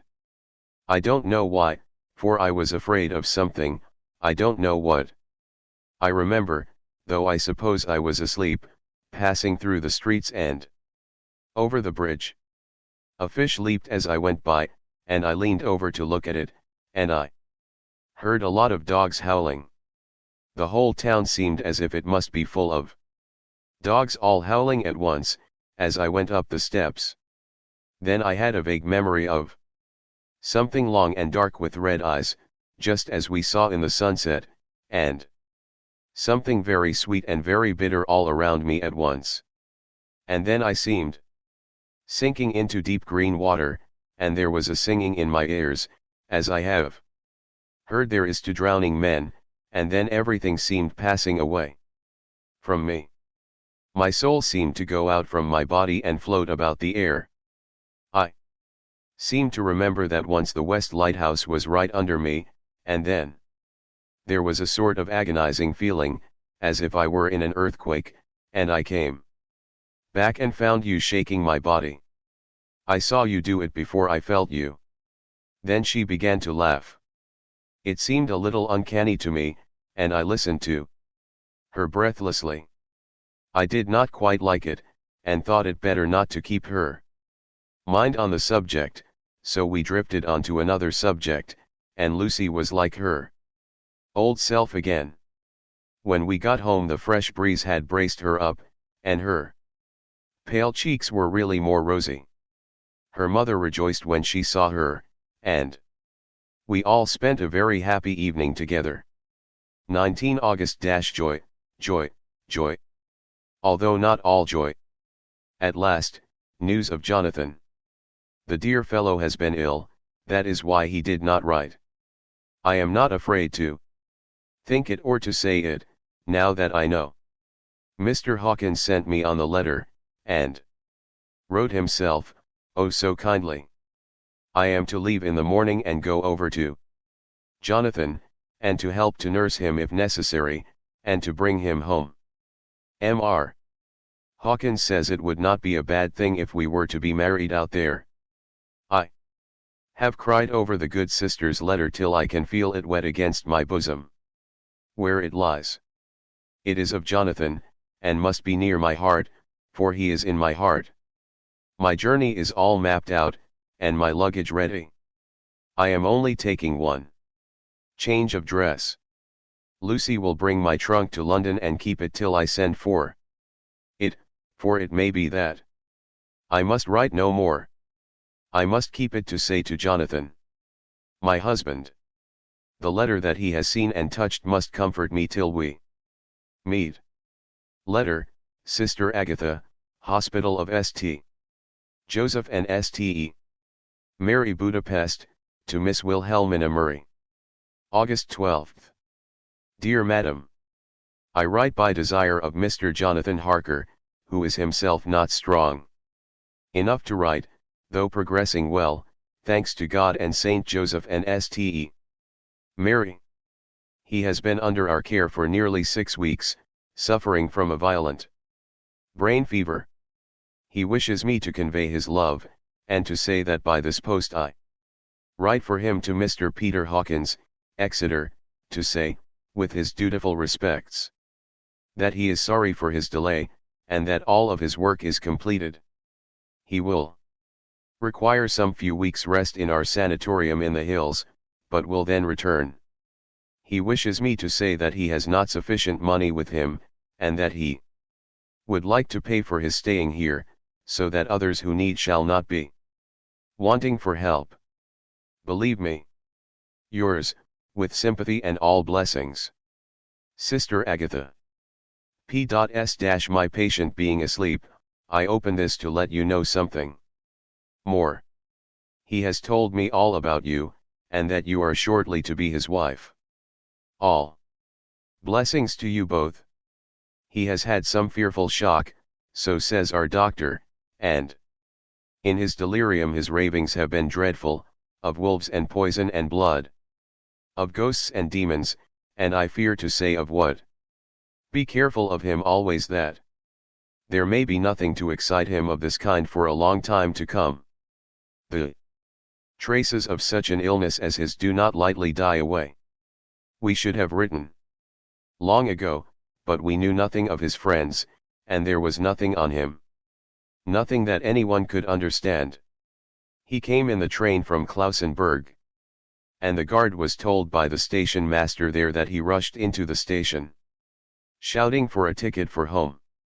Seeing from his violent demeanor that he was English, they gave him a ticket for the furthest station on the way thither that the train reached. Be assured that he is well cared for. He has won all hearts by his sweetness and gentleness. He is truly getting on well, and I have no doubt will in a few weeks be all himself. But be careful of him for safety's sake. There are, I pray God and Saint Joseph and St. Mary, many, many, happy years for you both. Dr. Seward's Diary. 19 August. Strange and sudden change in Renfield last night. About 8 o'clock he began to get excited and sniff about as a dog does when setting. The attendant was struck by his manner, and knowing my interest in him, encouraged him to talk. He is usually respectful to the attendant and at times servile, but tonight, the man tells me, he was quite haughty. Would not condescend to talk with him at all. All he would say was, I don't want to talk to you. You don't count now. The master is at hand. The attendant thinks it is some sudden form of religious mania which has seized him. If so, we must look out for squalls, for a strong man with homicidal and religious mania at once might be dangerous. The combination is a dreadful one. At 9 o'clock I visited him myself. His attitude to me was the same as that to the attendant.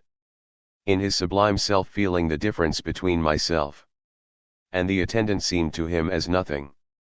It looks like religious mania, and he will soon think that he himself is God. These infinitesimal distinctions between man and man are too paltry for an omnipotent being. How these madmen give themselves away! The real God taketh heed lest a sparrow fall. But the God created from human vanity sees no difference between an eagle and a sparrow. Oh, if men only knew! For half an hour or more Renfield kept getting excited in greater and greater degree. I did not pretend to be watching him, but I kept strict observation all the same. All at once that shifty look came into his eyes which we always see when a madman has seized an idea, and with it the shifty movement of the head and back which asylum attendants come to know so well. He became quite quiet, and went and sat on the edge of his bed resignedly, and looked into space with lackluster eyes. I thought I would find out if his apathy were real or only assumed, and tried to lead him to talk of his pets, a theme which had never failed to excite his attention. At first he made no reply, but at length said testily, "Bother them all. I don't care a pin about them." "What?" I said. "You don't mean to tell me you don't care about spiders?" Spiders at present are his hobby, and the notebook is filling up with columns of small figures.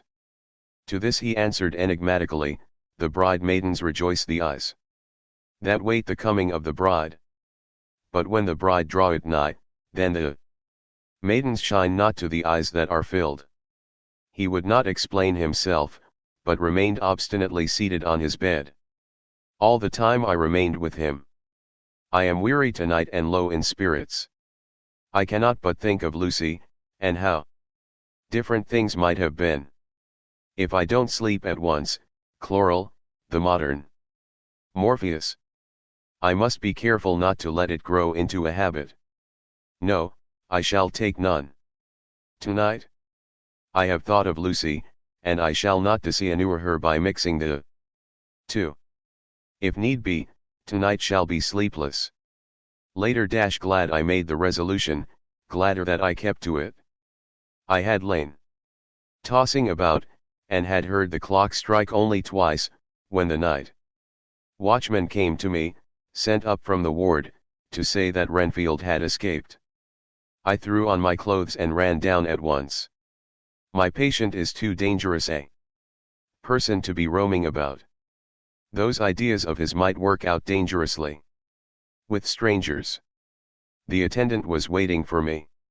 He said he had seen him not 10 minutes before, seemingly asleep in his bed, when he had looked through the observation trap in the door. His attention was called by the sound of the window being wrenched out. He ran back and saw his feet disappear through the window, and had at once sent up for me. He was only in his night gear, and cannot be far off. The attendant thought it would be more useful to watch where he should go than to follow him, as he might lose sight of him whilst getting out of the building by the door. He is a bulky man, and couldn't get through the window. I am thin, so, with his aid, I got out, but feet foremost, and as we were only a few feet above ground landed unhurt.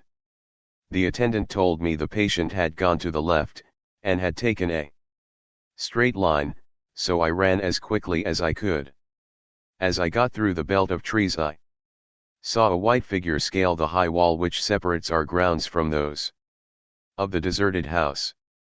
I ran back at once, told the watchman to get 3 or 4 men immediately and follow me into the grounds of Carfax, in case our friend might be dangerous. I got a ladder myself, and crossing the wall, dropped down on the other side. I could see Renfield's figure just disappearing behind the angle of the house, so I ran after him. On the far side of the house I found him pressed close against the old iron-bound oak door of the chapel. He was talking, apparently to someone, but I was afraid to go near enough to hear what he was saying, lest I might frighten him, and he should run off. Chasing an errant swarm of bees is nothing to following a naked lunatic, when the fit of escaping is upon him. After a few minutes, however, I could see that he did not take note of anything around him, and so ventured to draw nearer to him, the more so as my men had now crossed the wall and were closing him in. I heard him say, "I am here to do your bidding, master. I am your slave, and you will reward me, for I shall be faithful. I have worshipped you long and afar off. Now that you are near, I await your commands, and you will not pass me by.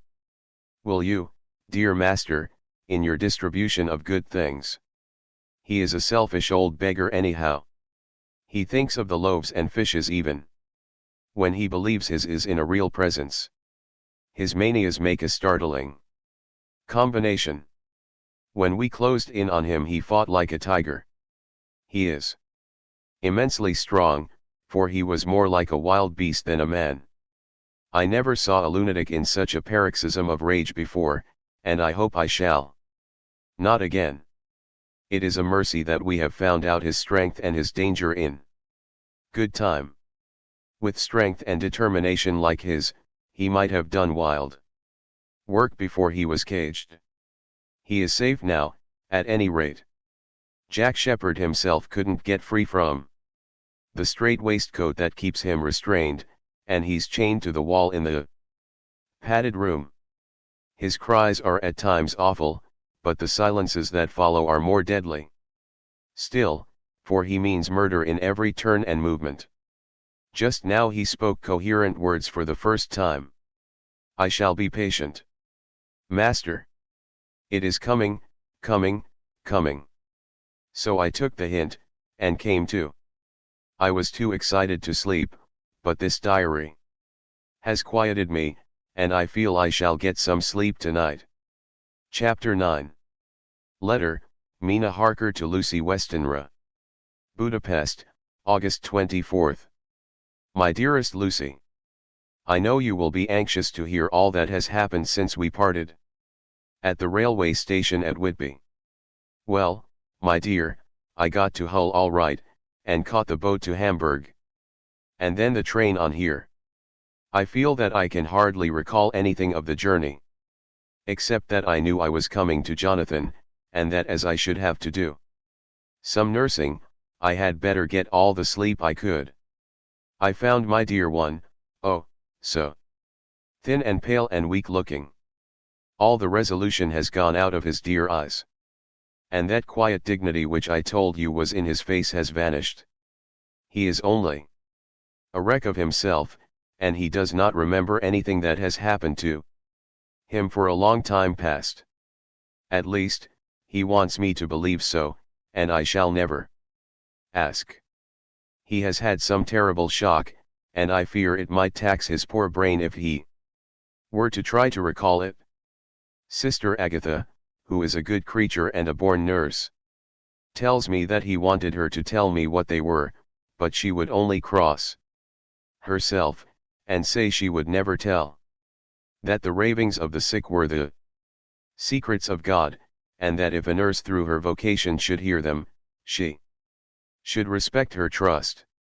She is a sweet, good soul, and the next day, when she saw I was troubled, she opened up the subject my poor dear raved about, added, "I can tell you this much, my dear, that it was not about anything which he has done wrong himself, and you, as his wife-to-be, have no cause to be concerned.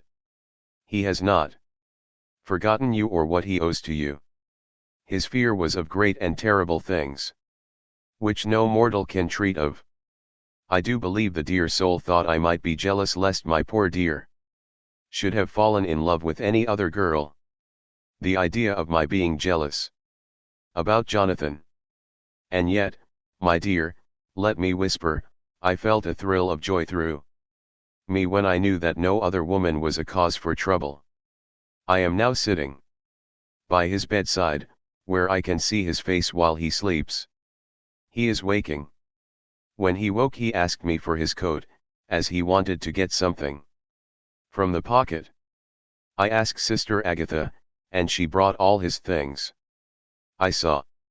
Amongst them was his notebook, and was going to ask him to let me look at it. For I knew that I might find some clue to his trouble, but I suppose he must have seen my wish in my eyes, for he sent me over to the window, saying he wanted to be quite alone for a moment. Then he called me back, and he said to me very solemnly, "Wilhelmina." I knew then that he was in deadly earnest, for he has never called me by that name since he asked me to marry him. You know, dear, my ideas of the trust between husband and wife. There should be no secret, no concealment. I have had a great shock, and when I try to think of what it is I feel my head spin round, and I do not know if it was real of the dreaming of a madman. You know I had brain fever, and that is to be mad. The secret is here, and I do not want to know it. I want to take up my life here, with our marriage.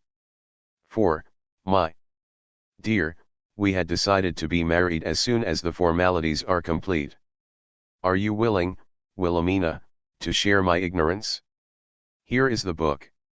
Take it and keep it, read it if you will, but never let me know unless, indeed, some solemn duty should come upon me to go back to the bitter hours, asleep or awake, sane or mad, recorded here. He fell back exhausted, and I put the book under his pillow, and kissed him.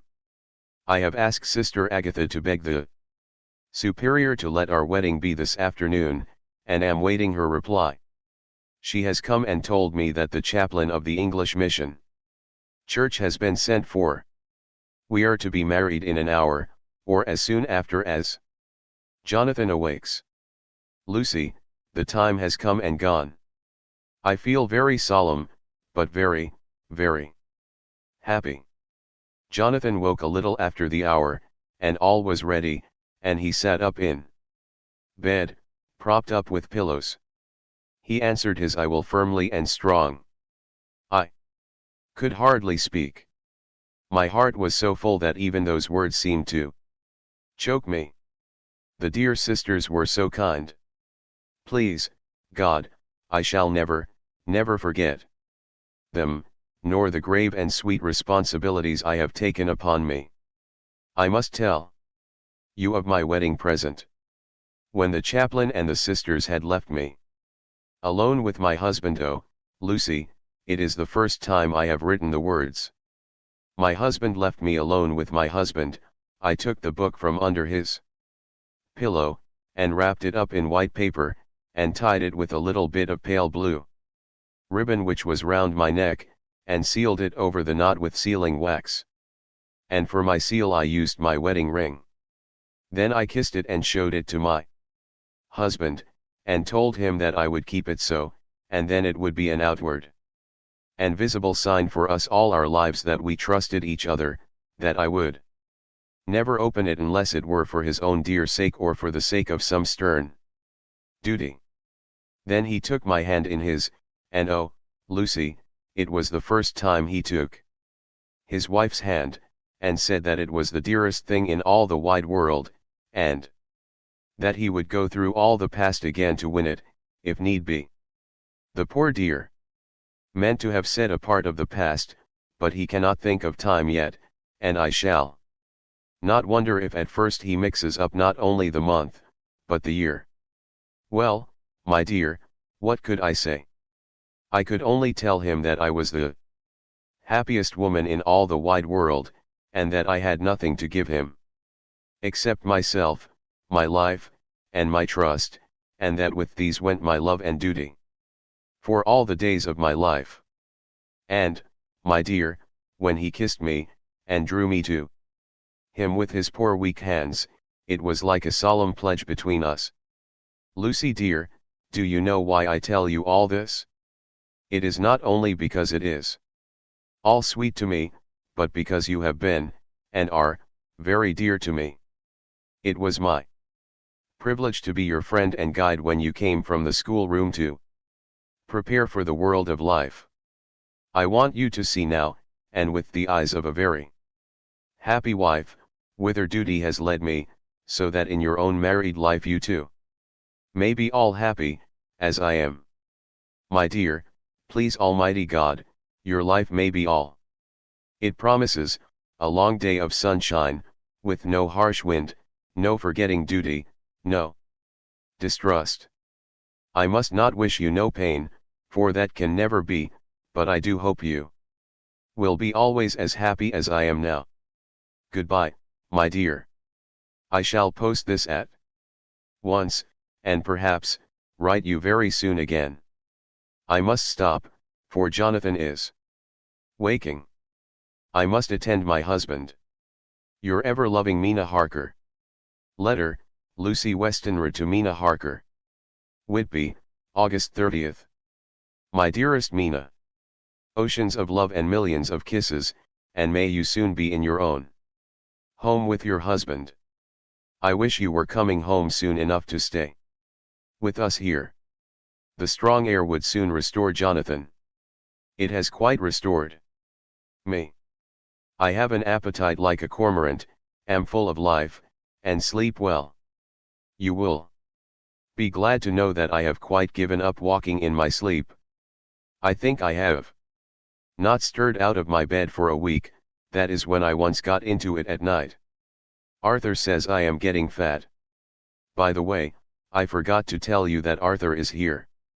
We have such walks and drives, and rides, and rowing, and tennis, and fishing together, and I love him more than ever. He tells me that he loves me more, but I doubt that, for at first he told me that he couldn't love me more than he did then. But this is nonsense. There he is, calling to me. So no more just at present. From your loving Lucy. P.S. Mother sends her love. She seems better, poor dear. P.P.S. We are to be married on 28 September. Dr. Seward's Diary. 20 August. The case of Renfield grows even more interesting. He has now so far quieted that there are spells of cessation from his passion. For the first week after his attack he was perpetually violent.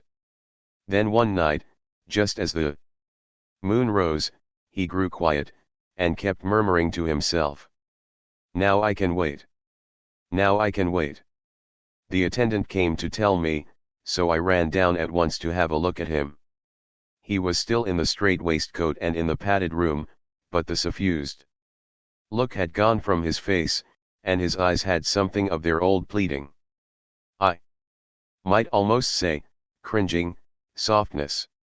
I was satisfied with his present condition, and directed him to be relieved. The attendants hesitated, but finally carried out my wishes without protest. It was a strange thing that the patient had humor enough to see their distrust, for, coming close to me, he said in a whisper, all the while looking furtively at them, "They think I could hurt you.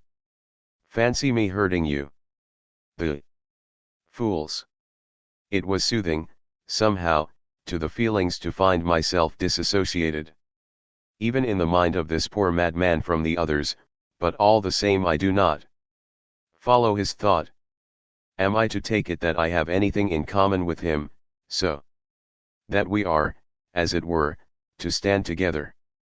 Or has he to gain from me some good so stupendous that my well-being is needful to him? I must find out later on. Tonight he will not speak.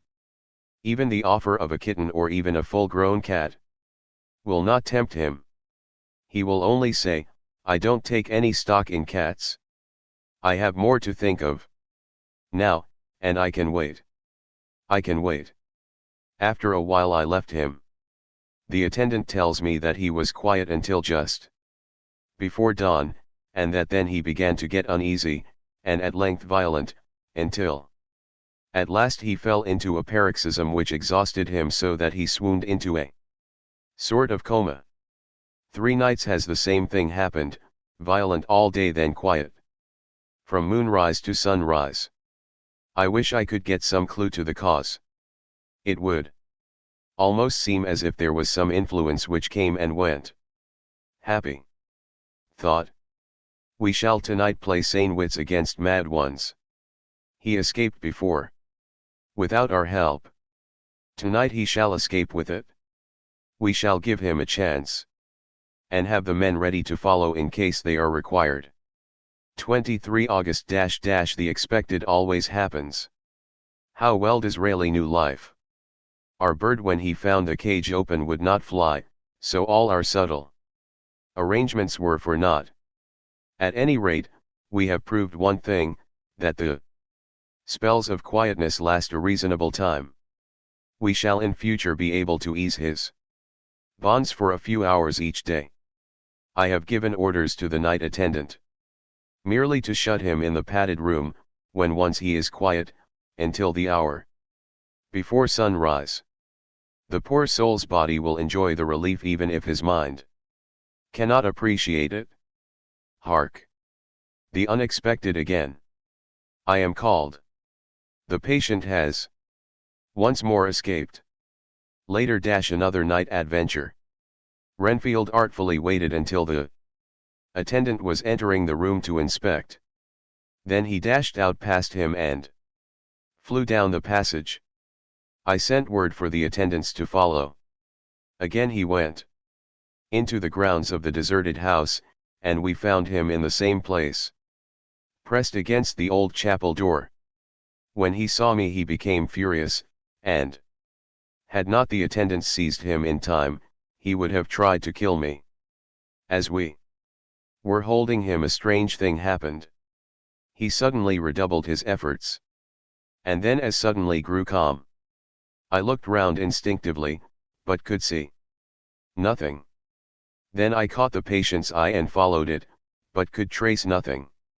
As it looked into the moonlight sky, except a big bat, which was flapping its silent and ghostly way to the west. Bats usually wheel about, but this one seemed to go straight on, as if it knew where it was bound for or had some intention of its own. The patient grew calmer every instant, and presently said, "You needn't tie me. I shall go quietly." Without trouble, we came back to the house. I feel there is something ominous in his calm, and shall not forget this night. Lucy Westenra's Diary. Hillingham, 24 August. I must imitate Mina, and keep writing things down. Then we can have long talks when we do meet. I wonder when it will be. I wish she were with me again, for I feel so unhappy. Last night I seemed to be dreaming again just as I was at Whitby. Perhaps it is the change of air, or getting home again. It is all dark and horrid to me, for I can remember nothing. But I am full of vague fear, and I feel so weak and worn out. When Arthur came to lunch he looked quite grieved when he saw me, and I hadn't the spirit to try to be cheerful. I wonder if I could sleep in Mother's room tonight. I shall make an excuse to try. 25 August. Another bad night.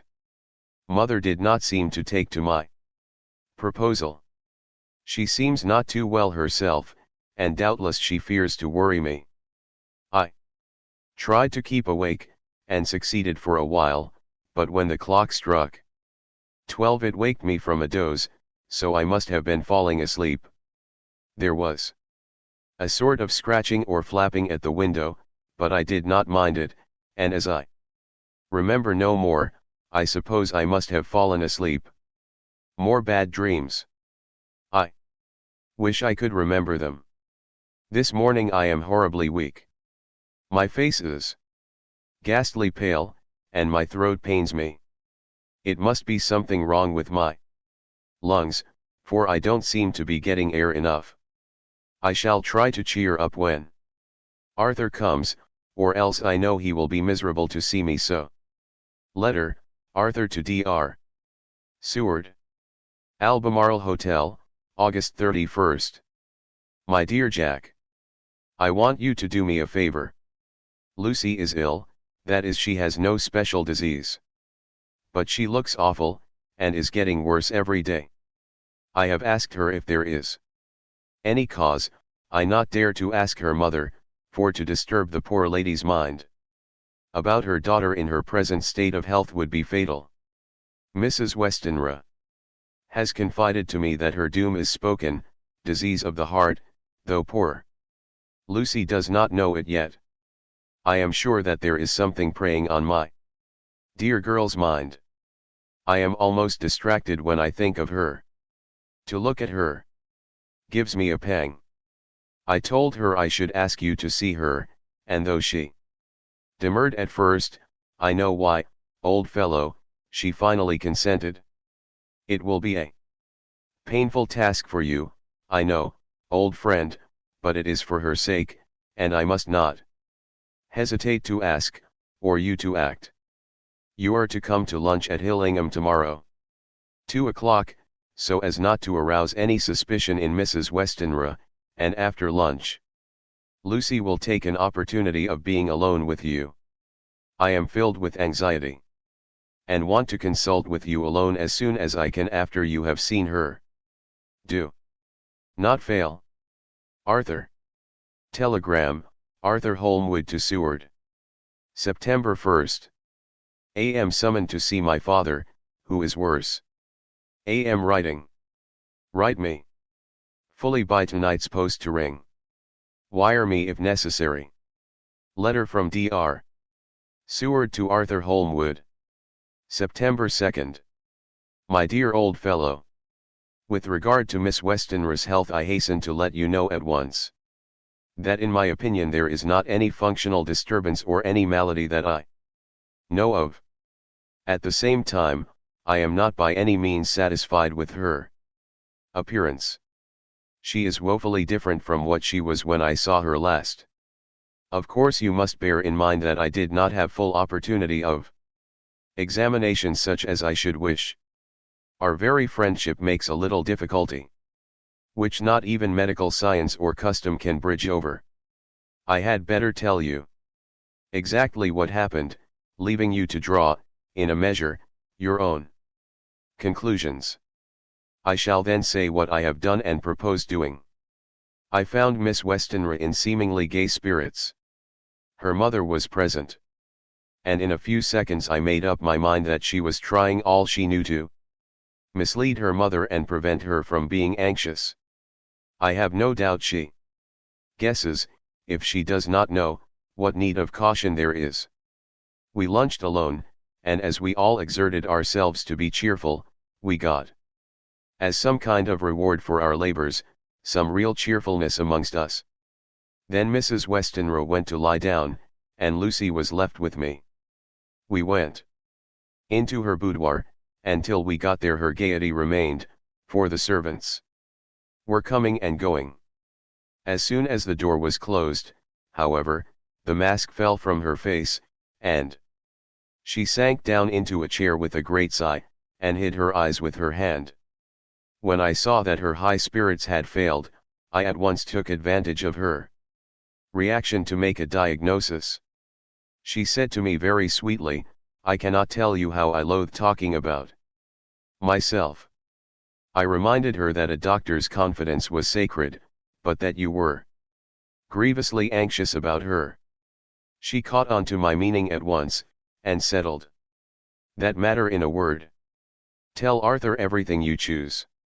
I do not care for myself, but for him.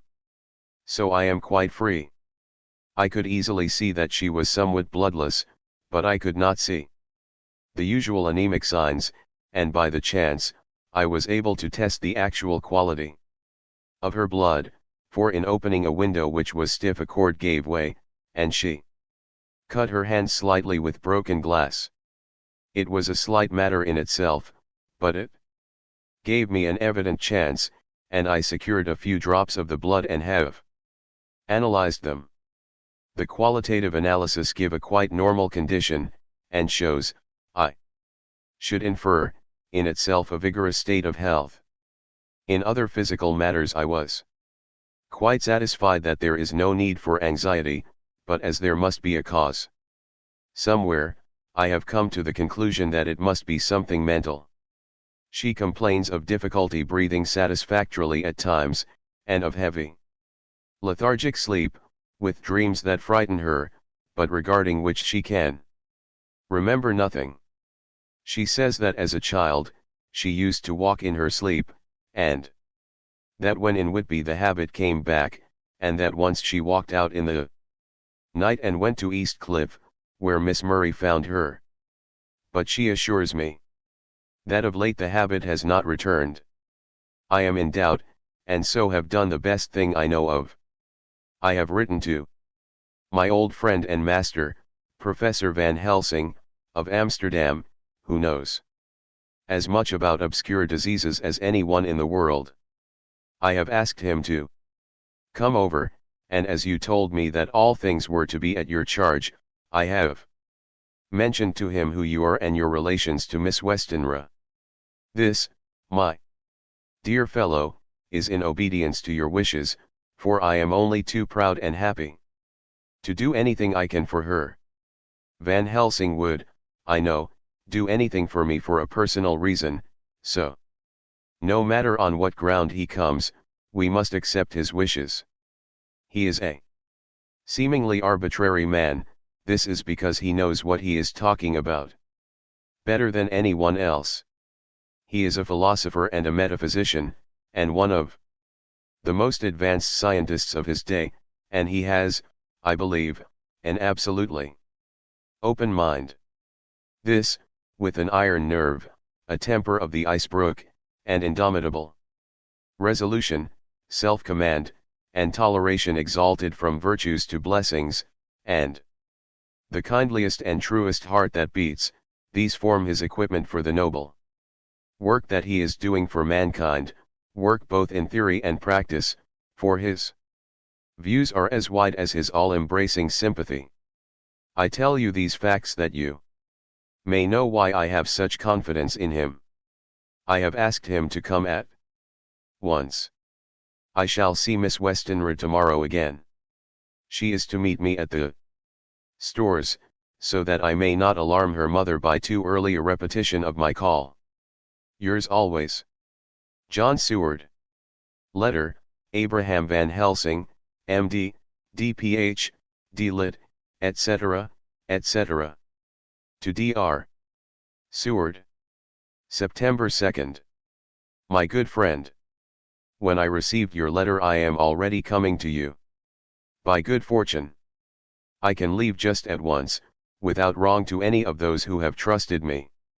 Were fortune other, then it were bad for those who have trusted, for I come to my friend when he call me to aid those he holds dear. Tell your friend that when that time you suck from my wounds so swiftly the poison of the gangrene, from that knife that our other friend, too nervous, let slip, you did more for him when he wants my aids and you call for them than all his great fortune could do. But it is pleasure added to do for him, your friend, it is to you that I come. Have near at hand, and please it so arrange that we may see the young lady not too late on tomorrow, for it is likely that I may have to return here that night. But if need be I shall come again in 3 days, and stay longer if it must. Till then goodbye, my friend John Van Helsing. Letter, Dr. Seward to Hon. Arthur Holmwood. September 3rd. My dear Art. Van Helsing has come and gone. He came on with me to Hillingham, and found that, by Lucy's discretion, her mother was lunching out, so that we were alone with her. Van Helsing made a very careful examination of the patient. He is to report to me, and I shall advise you, for of course I was not present all the time. He is, I fear, much concerned, but says he must think. When I told him of our friendship and how you trust to me in the matter, he said, you must tell him all you think. Tell him what I think, if you can guess it, if you will. Nay, I am not jesting. This is no jest, but life and death, perhaps more. I asked what he meant by that, for he was very serious. This was when we had come back to town, and he was having a cup of tea before starting on his return to Amsterdam. He would not give me any further clue. You must not be angry with me, Art. Because his very reticence means that all his brains are working for her good. He will speak plainly enough when the time comes, be sure. So I told him I would simply write an account of our visit, just as if I were doing a descriptive special article for the Daily Telegraph. He seemed not to notice, but remarked that the smuts of London were not quite so bad as they used to be when he was a student here. I am to get his report tomorrow if he can possibly make it. In any case I am to have a letter. Well, as to the visit, Lucy was more cheerful than on the day I first saw her, and certainly looked better. She had lost something of the ghastly look that so upset you, and her breathing was normal. She was very sweet to the professor, as she always is, and tried to make him feel at ease, though I could see the poor girl was making a hard struggle for it. I believe Van Helsing saw it, too, for I saw the quick look under his bushy brows that I knew of old. Then he began to chat of all things except ourselves and diseases, and with such an infinite geniality that I could see poor Lucy's pretense of animation merge into reality. Then, without any seeming change, he brought the conversation gently round to his visit, and suavely said, "My dear young miss, I have the so great pleasure because you are so much beloved. That is much, my dear, even were there that which I do not see. They told me you were down in the spirit, and that you were of a ghastly pale. To them I say poof." And he snapped his fingers at me and went on. "But you. And I shall show them how wrong they are. How can he," and he pointed at me with the same look and gesture as that with which he pointed me out in his class, on, or rather after, a particular occasion which he never fails to remind me of, know anything of a young lady's. He has his madmen to play with, and to bring them back to happiness, and to those that love them. It is much to do. And, oh, but there are rewards in that we can bestow such happiness. But the young ladies. He has no wife nor daughter, and the young do not tell themselves to the young, but to the old, like me, who have known so many sorrows and the causes of them. So, my dear, we will send him away to smoke the cigarette in the garden, whiles you and I have little talk all to ourselves. I took the hint, and strolled about, and presently the professor came to the window and called me in. He looked grave, but said, "I have made careful examination, but there is no functional cause. With you I agree that there has been much blood lost, it has been but is not. But the conditions of her are in no way anemic. I have asked her to send me her maid, that I may ask just one or two questions, that so I may not chance to miss nothing. I know well what she will say. And yet there is cause. There is always cause for everything. I must go back home and think. You must send me the telegram every day, and if there be cause I shall come again. The disease, for not to be well is a disease, interest me, and the sweet, young dear, she interest me too. She charm me, and for her. If not for you or disease, I come. As I tell you, he would not say a word more, even when we were alone. And so now, Art, you know all I know. I shall keep stern watch. I trust your poor father is rallying. It must be a terrible thing to you, my dear old fellow, to be placed in such a position between two people who are both so dear to you. I know your idea of duty to your father, and you are right to stick to it. But if Need be, I shall send you word to come at once to Lucy, so do not be over anxious unless you hear from me. Dr. Seward's Diary. 4 September. Zoophagus patient still keeps up our interest in him. He had only one outburst, and that was yesterday at an unusual time. Just before the stroke of noon he began to grow restless. The attendant knew the symptoms, and at once summoned aid.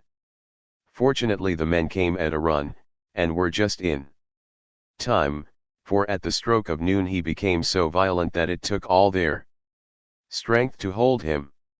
In about 5 minutes, however, he began to get more quiet, and finally sank into a sort of melancholy, in which state he has remained up to now. The attendant tells me that his screams whilst in the paroxysm were really appalling.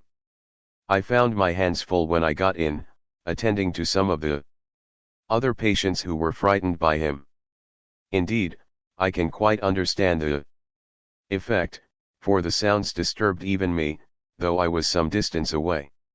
It is now after the dinner hour of the asylum, and as yet my patient sits in a corner, brooding, with a dull, sullen, woebegone look in his face, which seems rather to indicate than to show something directly. I cannot quite understand it. Later. Another change in my patient. At 5 o'clock I looked in on him, and found him seemingly as happy and contented as he used to be.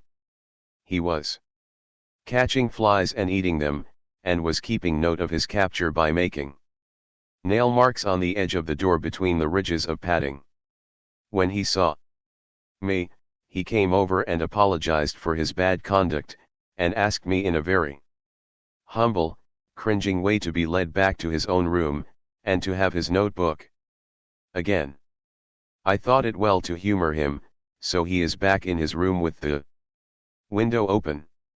He has the sugar of his tea spread out on the window sill, and is reaping quite a harvest of flies.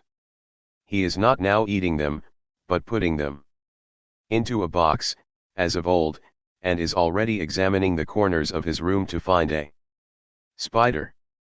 I tried to get him to talk about the past few days, for any clue to his thoughts would be of immense help to me, but he would not rise.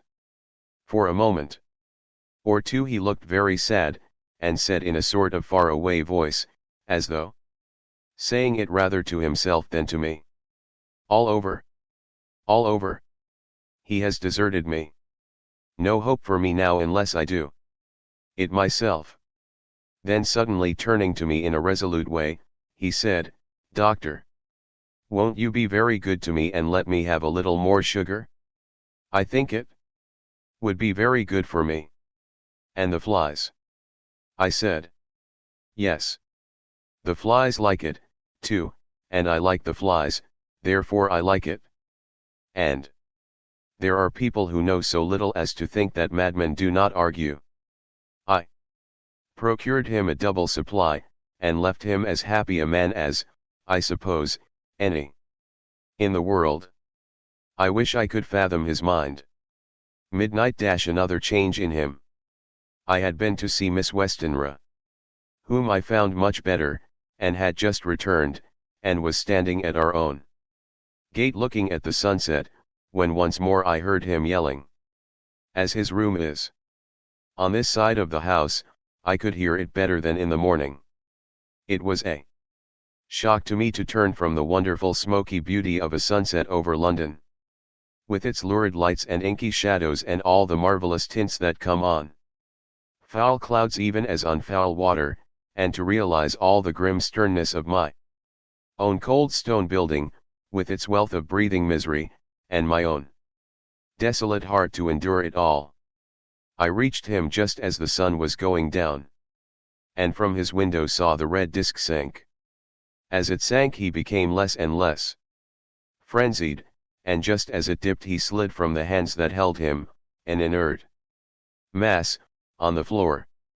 It is wonderful, however, what intellectual recuperative power lunatics have, for within a few minutes he stood up quite calmly and looked around him. I signaled to the attendants not to hold him, for I was anxious to see what he would do. He went straight over to the window and brushed out the crumbs of sugar.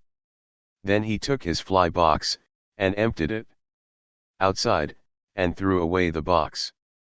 Then he shut the window, and crossing over, sat down on his bed. All this surprised me, so I asked him, "Are you going to keep flies any more?" "No," said he. "I am sick of all that rubbish." He certainly is a wonderfully interesting study. I wish I could get some glimpse of his mind or of the cause of his sudden passion. Stop. There may be a clue after all, if we can find why today his paroxysms came on at high noon and at sunset. Can it be that there is a malign influence of the sun at periods which affects certain natures, as at times the moon does others? We shall see. Telegram. Seward, London, to Van Helsing. Amsterdam. 4 September. Patient still better today. Telegram, Seward, London, to Van Helsing. Amsterdam. 5 September. Patient greatly improved. Good appetite, sleeps naturally. Good spirits, color coming back. Telegram, Seward, London, to Van Helsing. Amsterdam. 6 September. Terrible change for the worse. Come at once. Do not lose an hour. I hold over telegram to Holmwood till have seen you.